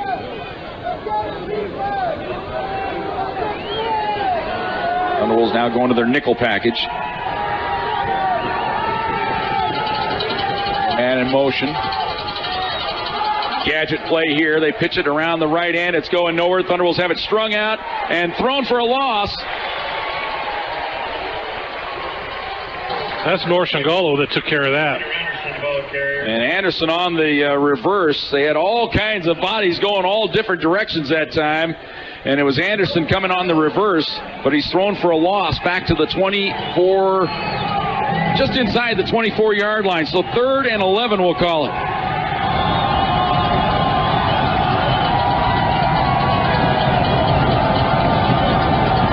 Fans coming to life here, making a racket. Tundra's howling down on the sideline. Play clock down to 5. Salem takes the snap, looks left. Here comes pressure. He's flushed. Now rolling to his left. He's going to run for it. And he gets forward for the first down. Draper took an angle on him, but it was too bad an angle, and Salem able to get ahead for the first down. All the way out to the 39-yard line, 1st and 10. He'll drive you nuts. Jim, it's just... Looked like the Thunderwolves had enough. 15 yards. It looked like they had enough bodies there to contain him, but he made a little dip cut to the inside, then got to the edge. 1st and 10 for the Mavericks. Trip to the right. Here's this little counter play back to the other side of 10. He's got an opening. He's across the 45 to about the 46-yard line. Gain of 7, 2nd down and 3. Now, after you make that big 3rd down conversion, a lot of times it just sparks an offense to go right down the field. Thunderwolves need to regroup here. About 7. Remember, the Thunderwolves used 2 timeouts early on here in this second half. They have 1 to go. And again, Tan is bottled up in the backfield. And the ball comes down. Thunderwolves have it. Sizer carrying Salem inside the 30 down to about the 25-yard line. It was a read option as Salem tried to give it to Tan. And then they were both just jammed up there, and the ball eventually came loose, and Sizer picked it up. Draper hurt on the play, but he's up. He'll come out of the ball game. He was involved on the big smash-up. But Joe Salem, he was trying to give it. It was like a read option, and neither one of them committed to it, and the ball eventually just popped out of there. All the way down to the Mesa 25. CSU-Pueblo hadn't had a turnover today, Jim. Well, Sizer, he's the one that fouled up the play to begin with. Great penetration up the middle that time. Fouled the exchange up, and then the ball eventually came loose. And then he made a great run. I'm saying, go down. Yeah, exactly. You're too big. Go down. So now, Thunderwolves a chance for the kill shot perhaps here. Well, you just need a score. You got to get something out of this. From the pistol. Give it to Denard up the middle. Nice cut. Gets forward. The lid comes off of that villain that we talked about, Blake Nelson. His helmet came off. Fans, I think, like that because he'll have to leave the field for a play. Pretty good, powerful run that time by Marche as he gets it all the way down to the 20. Jim, I think he realized that he can't dance around this team. Yeah. Right? I think you have to you have to punish them first. 2nd and 5 from the 20-yard line. 7:40 to go here, 4th quarter. Thunderwolves lead at 27-24. From the pistol again. Dowson looks left, fires left, ball caught. O'Shea's got the first down inside the 15, down close to the 10-yard line. They'll mark him at the 11. It'll be 1st and 10, actually at the 12. 1st and 10 at the 12-yard line for the Thunderwolves. They give you that big a cushion, you got to take it, Joe. I wonder if that's a pre-snap read there by Rex. I guarantee it is. I guarantee if he looks at the way they're set up defensively, that's the go-to right there. Because you take the read out of his, that's one less thing you have to think about. 1st and 10 for the Pack at the 12-yard line. Clock rolls. We're down to 7:10 to go here, 4th quarter. Thunderwolves by 3. Double wide out right. Single to the left. You just can't telegraph it because then sometimes they jump the route. From the pistol again. Dowson takes the snap. Looks right, fires. O'Shea's got a block. Nice cut inside the 10. Down to about the 7. Kay's on his feet. Close to the 6-yard line.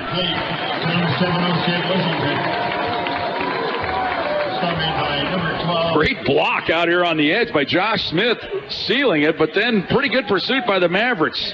But it's a gain of 6. It'll be 2nd down and 4. Josh Smith is so big, and when he's helping you, that's a good thing.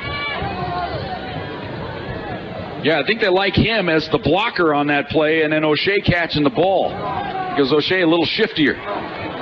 Washington will line up to the slot left this time. Smith wide to the left. They run the same play that way. We'll see. They're up in a little bit more tighter coverage, though, now. Amon Johnson to the slot to the right from the pistol. Rex takes it, gives the ball to Marche up the middle, puts his head down, bangs his way down, close to the first down. He's right at the 2-yard line, maybe perhaps just outside. May have to measure this. We'll see where they put it down. Most of the times the refs will fudge it forward, though. Well, they went the other way. Yeah, they fudged it backwards, so it's going to be about a half-yard short. So 3rd and a yard here for the Thunderwolves. 5:40 to go here in the 4th quarter. Thunderwolves lead at 27-24. You got to just ram Marche up in there one more time. They bring O'Malley, the fullback, into the game from the I formation. Everybody in the box. I think you look for Rex to just sneak it in there and get that yard. Well, his brother used to do it. Play action. They roll right. Pass in the flat. Caught O'Malley. He's at the pylon. Out of bounds. Just short of the goal line. He lost track of where he was on the field, but he's got the 1st and goal. Poor Patrick O'Malley. Oh. That was his one shot at glory today. One shot. Well, the thing it does do for the Thunderbolts, gets the chance to roll some more clock, but I think you'd rather just get it done with. So now it is 1st and goal from the 1. Just need to hang on to the football. Get 4 cracks at it. They stay in the power formation. Double tight end set from the I. Dowson up under center. Looks things over. Now gets up under center. He tapped the right hip of his center. See if that means anything.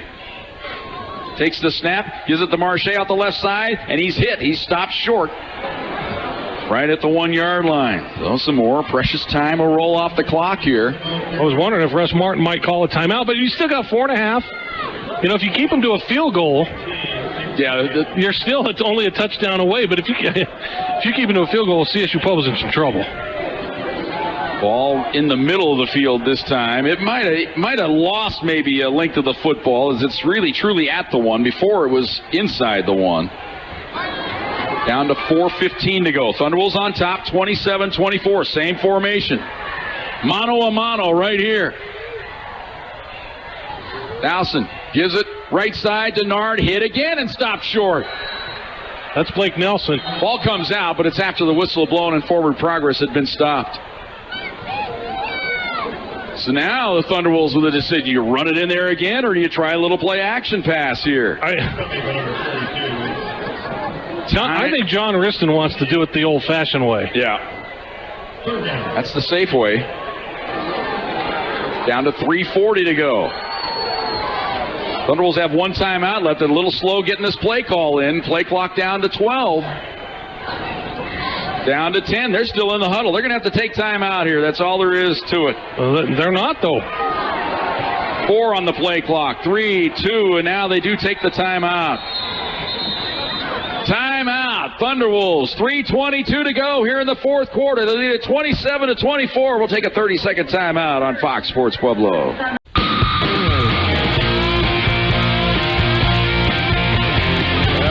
Talked about it all day long. The strength of this Mesa football team is that interior line, and the Thunderwolves here, 2 shots from the 1, couldn't get it in. And now you look back to that play to O'Malley, which should have been a touchdown, but he lost track of where he was and was stopped short. He got the 1st and goal. Well, your strength of this team is supposed to be your offensive line, right? Yep, Thunderwolves now will spread the formation a little bit. Amon Johnson wide to the left. Kind of this offset eye look from the pistol. As O'Malley stays in the block, he lines up on the right hip of Dowson. Johnson in motion to the right side. Dowson, he's going to roll. Sprint right option. Pass. And it's deflected and knocked away. Great defensive play by the offensive player that time. Amon Johnson, after the ball was deflected, he saved the interception that time. They were trying to hit Boyd. John Riston, is there a flag? Officials discuss it here. I never saw a flag. I didn't either.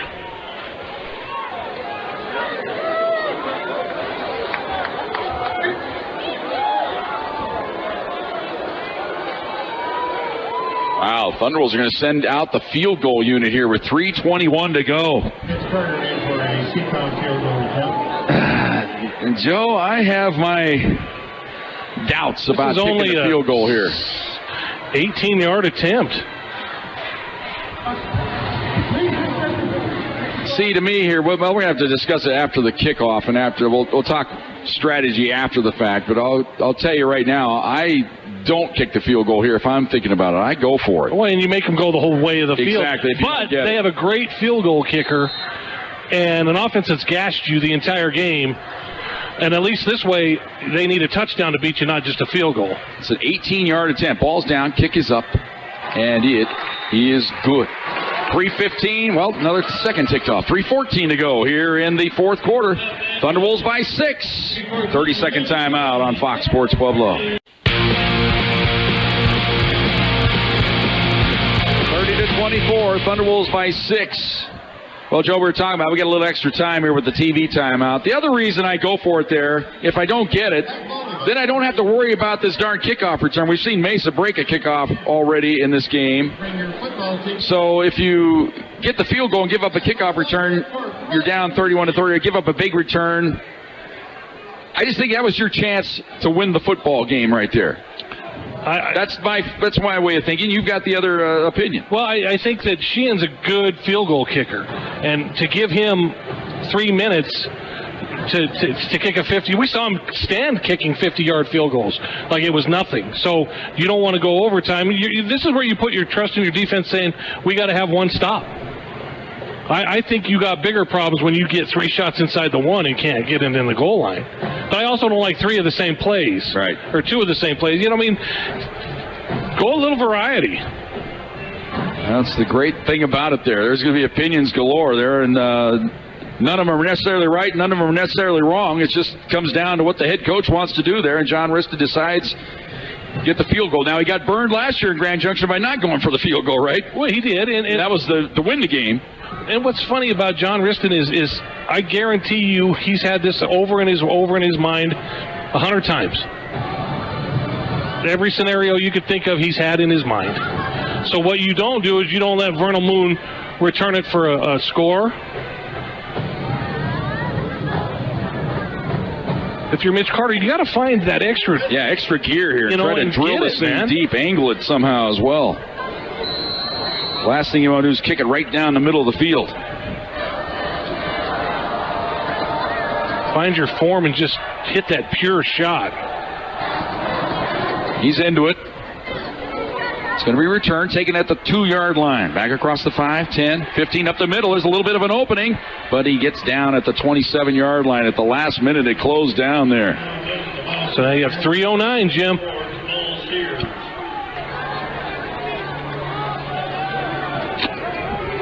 Pretty good stop on special teams at the time for the Thunderbolts.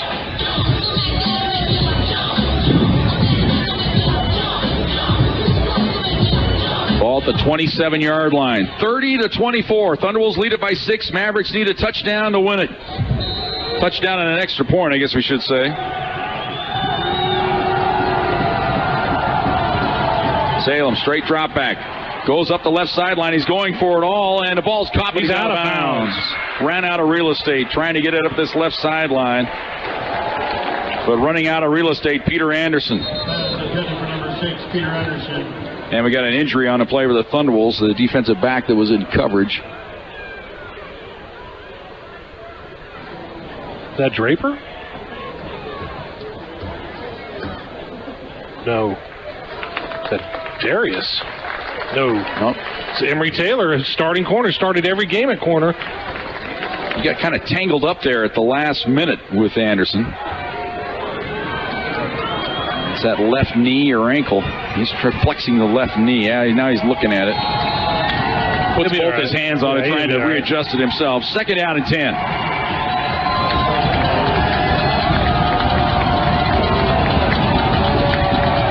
Pump fake. Over the middle. Caught. First down across the 40 to the 41-yard line. Marcus Hines. That was a good pump fake that time by Salem. Brought him some time.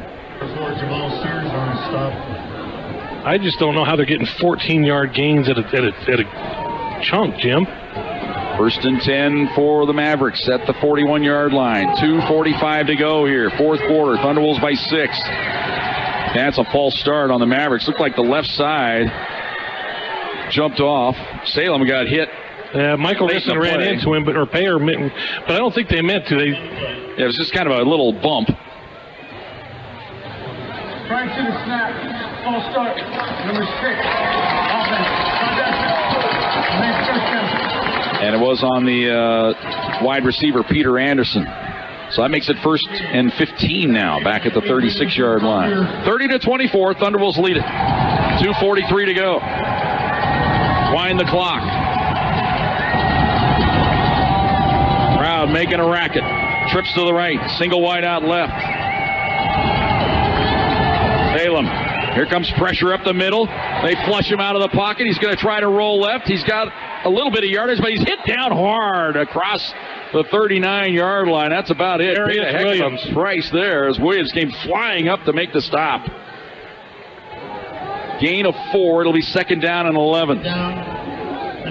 He ran a long way to get 4 yards.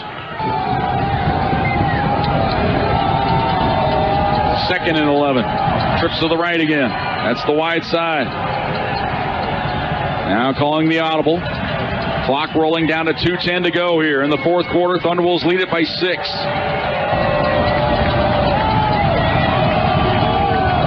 Salem takes the snap.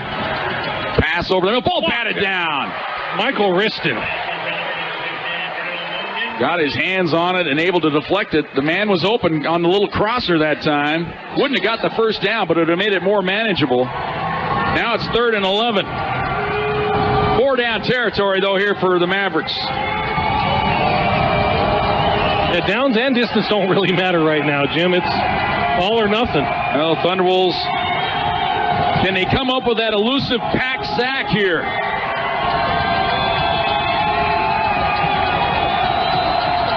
Counterplay to Tant. Gets forward, breaks the tackle. He's out to about the 48-yard line. He'll be 3 yards short of the first down. Mesa going to take a timeout. 1:48 to go here in the fourth quarter. Huge 4th down and 3 coming up after this timeout on Fox Sports Pueblo. That was a pretty good play by the Mavericks there, picking up 8 there on 3rd and 11. Good run by Tam, but now they face 4th down and 3. With 1:48 to go here in the fourth quarter. Thunderwolves lead it 30-24.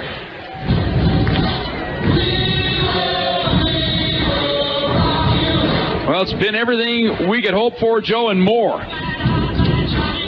Great football game, hard hitting.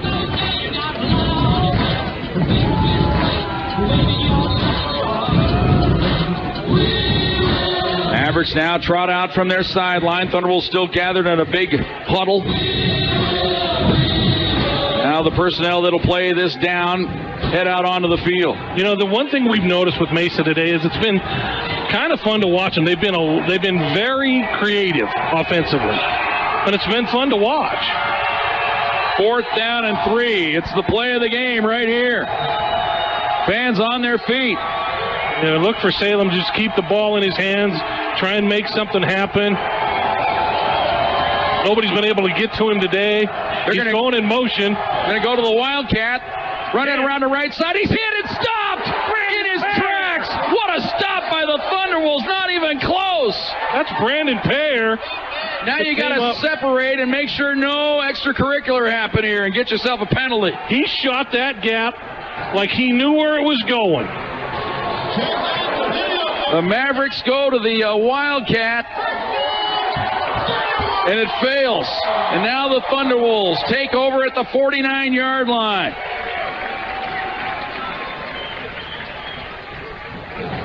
Jim, that was, when you talk about the preseason defensive player of the year, that was it. That was Brandon Payer. Well, we've seen 2 great defenders today for both teams, but Payer perhaps gets the last laugh here. Now the Thunderwolves Are they going to dare to operate from the pistol? Why? Okay. Mavericks victory for Mavericks, yeah, well, still. 2 timeouts. But then you punt it and call it good. Going to run it to Denard up the middle. Hits in there. Now's when you just want to get on the turf. Don't let them rip the ball out. You can see the Mavericks almost trying to hold them up and then have somebody rip at it. Mavericks do take a timeout. 1:38 to go. Thunderwolves by 6. 30-second timeout on Fox Sports Pueblo. 30-24. Thunderwolves lead it by 6. 1:38 to go. An action-packed game we've had. We still got a little bit to be decided here. You know, and I don't want to say, you'll probably read this tomorrow in the Chiefs because I've been kind of formulating some stuff in my head, but they thought they had one stolen from them last year. They might have stole one today. Exactly. Thunderwolves stay in the pistol. They spread the formation here. And do they dare throw one and risk a drop ball here? If they do throw it, it's going to be a big gainer. No, you don't throw the ball. Denard on the right side. Big opening. He's got the first down and more. Across the 30. Down the sideline. Inside the 20. Inside the 10. Out of bounds at about the 2-yard line. First and goal, Thunderwolves. But more importantly, Mesa down with 1 timeout to go. It's about all she wrote. That's the play they've been looking for the entire game. Great block by Keith Head. And Amon Johnson deep downfield.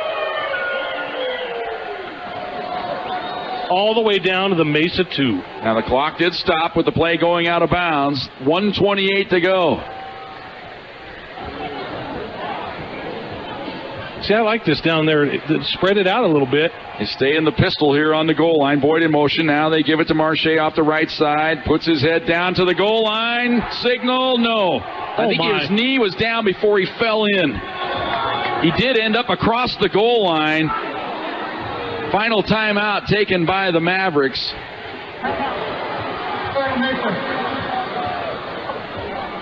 We'll go ahead and keep it right here this time. But, Joe, I think it looked like he got in, but I think his knee went down before he kind of tumbled into the end zone. The ball definitely ended up across the goal line, but when his knee was down, he wasn't quite across there. You know, an unsung hero in this game, Mitch Carter. Yeah, exactly. I mean, 47-37, deep kick, Tanner Kuda, 77-yard punt. Joe, with 1:20 to go, and it's a 40-second play clock. You can go victory formation right now. Yeah, but you're not going to because it's Mesa. You know, it's Mesa. If it was any other team, maybe. See what the Thunderwolves do here.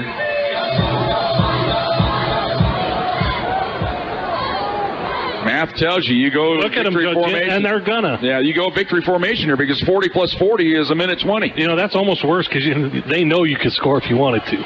Well, maybe not. Take the snap. Rex goes back, takes the knee. 40 seconds will run off. And then you just have to do it one more time. The ball game's over. So Joe will make his way down to the field. He'll talk to John Risson. I'm sure that'll be a great conversation. It's always better when you win. That's like Joe says. He rushes out of the booth because he's got to hurry, folks, because we don't have that much time left here. Play clock down to 15. Thunderwolves just wait till it gets under 40. They'll take the knee, and that'll do it. It's at 40 right now, so now Rex can take the snap. He waits to the final instant, takes the knee. That will do it, and the clock will run out. It'll be a hard-fought victory for the Thunderwolves today, but they secure it, and they win it 30-24. They're saluted by their fans, a standing ovation. The teams now gather out at midfield to congratulate each other on a job well done. A great ball game here today. The RMAC should be proud. Just waiting for the final seconds to run off the clock. 3, 2, 1. It is over. Thunderwolves win it 30-24. Stay with us. Action-packed postgame show on Fox Sports Pueblo. CSU Pueblo Thunderwolves football on Fox Sports Pueblo 1350. And welcome back to the Thunderwolves. Thunderwolves win the ball game 30-24, and Joe Cervi has John Riston. John Riston needs to take a second here to catch his breath, but Joe Cervi is ready. Go ahead, Joe. John Riston, after a game like that against a rival Mesa, you always talk about ebbs and flows of football games. That had a share of both. Yeah, I was really proud of our guys and how they did. Hey, Coach Foley did it, man. That a baby. Those kids managed the game, you know, and Rex started off a little slow, but he picked it up and he made some big-time throws on third down, and that kept us in the ball game. Defense did enough. That's a scary unit. That was a great team victory. Talk a little bit about you score and then you give up the ensuing kickoff for a touchdown, and it was kind of a roller coaster that entire game. Well, it's just the way it was going to go when you have two great teams battling each other, and we gave it. Two guys went the wrong way on the kickoff return, but we was nervous kicking to them at the last there, and so, but we fixed it, and our guys went down there and covered. Talk a little bit about the end there. You opted for the field goal to only go up 6 rather than try one more time to punch it in and make them go the distance.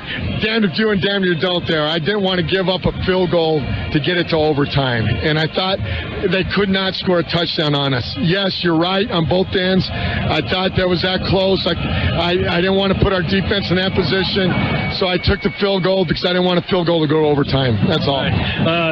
Perfect in conference play, beating the number 8 team in the nation has to feel pretty good. I'm very proud of these players, very proud of this university, very proud of Pac fans. Now we got a big homecoming game versus Adams State, but we're going to have 24 hours to enjoy this one. All right, congratulations, John. Jim, back upstairs. All right, thanks, Joe, and thanks, head coach John Riston. Job well done. Thunderwolves win it 30-24. Back with our highlights right after this on Fox Sports Pueblo. CSU Pueblo Thunderwolves football on Fox Sports Pueblo 1350. And welcome back to the Thunderwolves. Thunderwolves win the ball game 30-24. They defeat the Mavericks, and they move into first place in the Rocky Mountain Athletic Conference. Without further ado, let's get to our highlight package here for this ball game. Didn't start off so good for the Thunderwolves. They struggled in the first quarter, but they did come up with a huge stop, a goal line stand, preventing the Mavericks from getting into the end zone. Stopped them at about the 1-inch line. Thunderwolves would take over, only get one first down. They had to punt it out to about the 45-yard line, I think is where the Mavericks took over. They would stall out. They would go 19 yards in 7 plays. They'd have to settle for a field goal. It was good by Ryan Sheehan. Made the score 3-0 at that point. Thunderwolves did bounce back. They would go 45 yards in 9 plays. Mitchell Carter, a 47-yard field goal, making it 3-3 with 11:12 to go in the second quarter. On the ensuing kickoff, though, Vernal Moon would go 97 yards on the kickoff return, right up the middle of the field. The extra point was good. That made the score 10-3. Mavericks on top with 10:58 to go in the second quarter. Then the the Thunderwolves would come back and get a field goal, actually. Mitchell Carter capping off an 11-play, 55-yard drive. Field goal from 37 yards out made it 10-6. But then it got crazy. Late in the first half, Thunderwolves, after getting a stop, took over, moved the ball out toward midfield. We only had 9 seconds left on the clock when this miracle happened. Dawson takes the snap, straight drop back. Now he has to roll the pocket right. Looking now, firing toward the end zone. Jump ball situation. It's up for grabs, and it's caught! Touchdown, Thunderwolves! On the Hail Mary! Josh Smith in the back of the end zone. And Smith would haul it in, would go for 43 yards on the catch.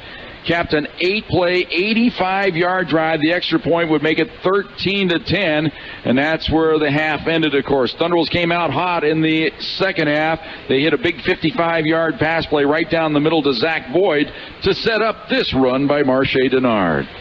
Now they come up on Smith wide to the left.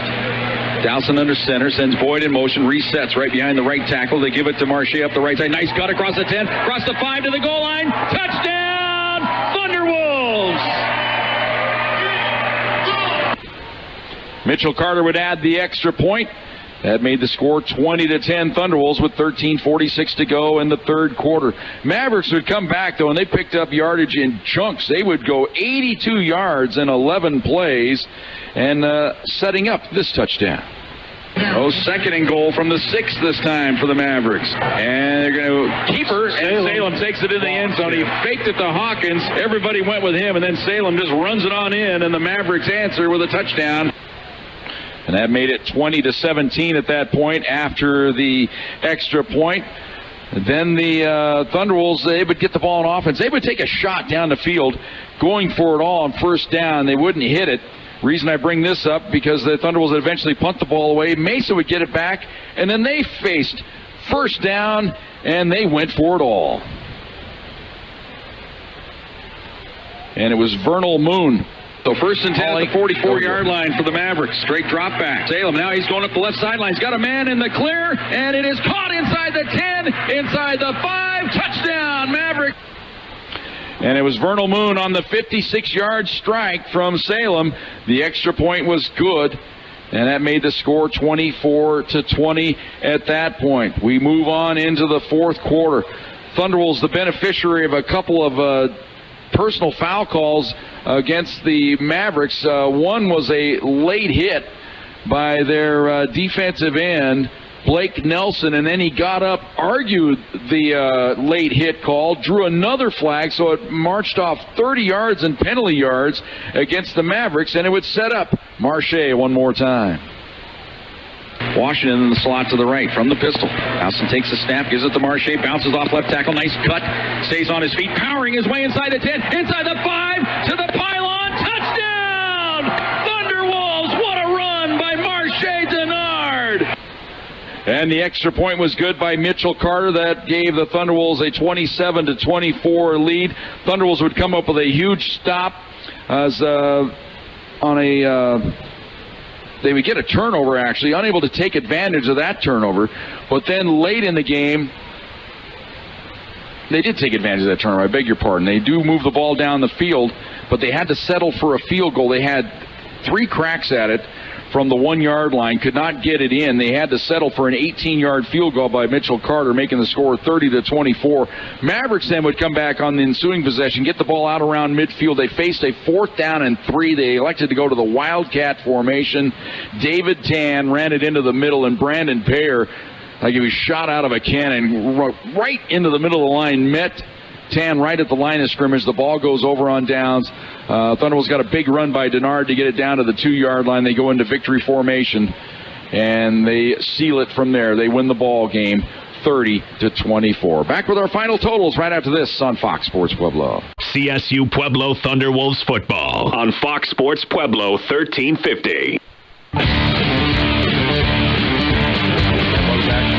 Thunderwolves win it 30-24. Here are the final numbers from today's ball game. First downs, Thunderwolves with 22, Mesa with 18. Thunderwolves 152 on the ground, 306 through the air, 458 yards in total offense. Mavericks 199 yards rushing, 175 through the air, 374 yards in total offense. Thunderwolves on third downs today, 8 of 19. The Mavericks were 7 of 16. Time of possession, Thunderwolves with 35-22. The Mavericks 24-38. Thunderwolves penalized 4 times today for 47 yards.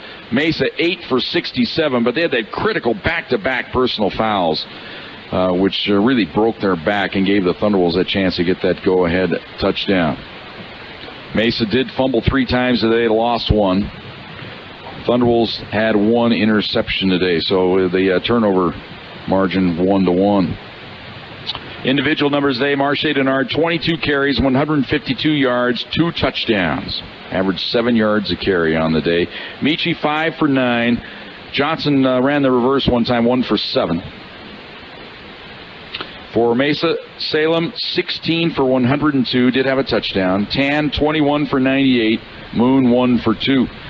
Dowson, 26 of 42, 1 interception, 306 yards, had the 1 touchdown. It was a 50-year, or the big play of the day was his 53-yard strike to Boyd. Salem, 16 of 34 through the air, 1 touchdown, 175 yards. Washington, 7 for 47, instrumental in that second half, in particular catching that little wide receiver screen. Amon Johnson, 5 for 65. Boyd, 3 for 68. Smith, 3 for 51. And, of course, the big touchdown on the Hail Mary.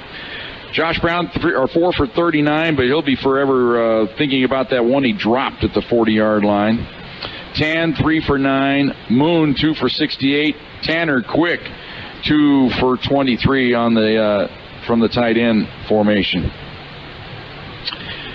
Brandon Payer leads the way tackling today. 11 tackles, 8 unassisted, 3 assisted tackles. Shangola was 7, Sears 6, Croy was 6. Turner with 10, Sager with 10, Manning and Nelson with 7 apiece for the Mavericks. Final score, Thunderbolts win it 30-24. Back to the scoreboard right after this on Fox Sports Pueblo. CSU Pueblo Thunderwolves football on Fox Sports Pueblo 1350.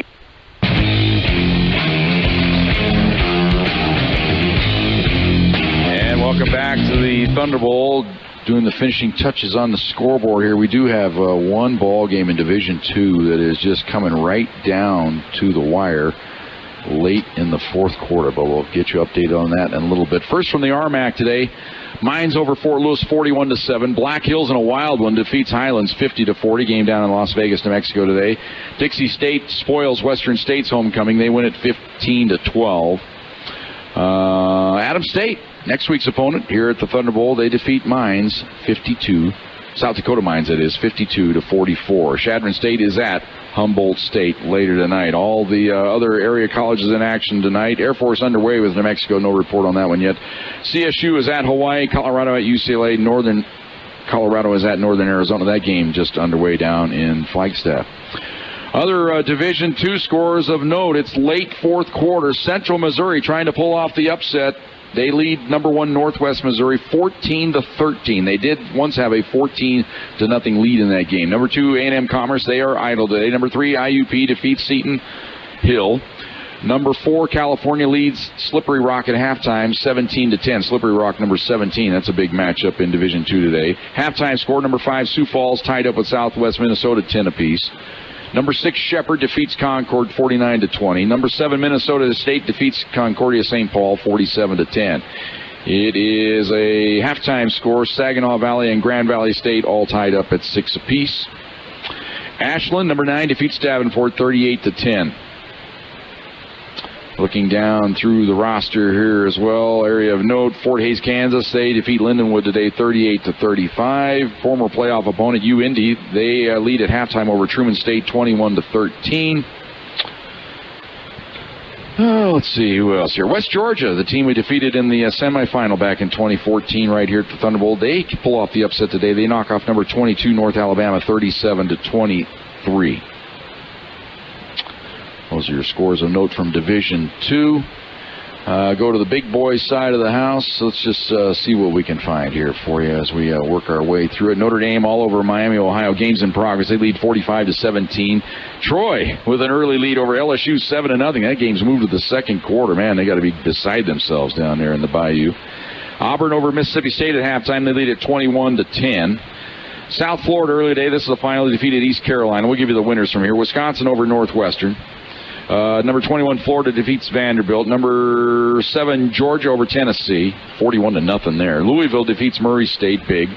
Penn State all over Indiana, 45-14. Ohio State and Rutgers just underway. Washington and Oregon State later on tonight. Clemson and Virginia Tech later on tonight. Oklahoma State at Texas Tech. Same story, along with Ole Miss at Alabama. A lot of action, a lot of good games under the lights tonight. Another final today, number 14, Miami of Florida over Duke, 31-6. Last night, Washington State in a thriller defeated USC 30-27. Baseball scores of note today. The Cardinals come up with 3 runs in the 8th. They knock off the Brewers. That eliminates the Brewers. That means the Rockies are in the wild card game. They'll play next Wednesday. Don't know where yet on our family of stations. We're probably going to get that one on the air, but it's usually on Fox Sports Pueblo. But we have the John Riston Show on Wednesday night, so we're going to see if we get moved or if the Rockies get moved. But one way or the other, I think that game will be on one of our 2 stations, either 590 or right here on 1350.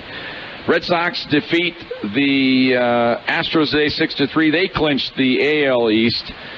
They now advance. They'll take on the Astros next week in the AL wild card. The Yankees will they'll host the Twins Tuesday in the AL wild card game. The winner of that game gets the Indians in the ALDS. So that gets you up to date on baseball. Rockies will be in action later tonight as they take on the Dodgers. And they don't have to win. They can just kind of enjoy themselves tonight at Coors Field. It's nice to not have to beat Clayton Kershaw, let's say that. Take one more time out here. We'll tell you where we're going to be next week. That all comes your way next. Thunderbolts win at 30-24 on Fox Sports Pueblo.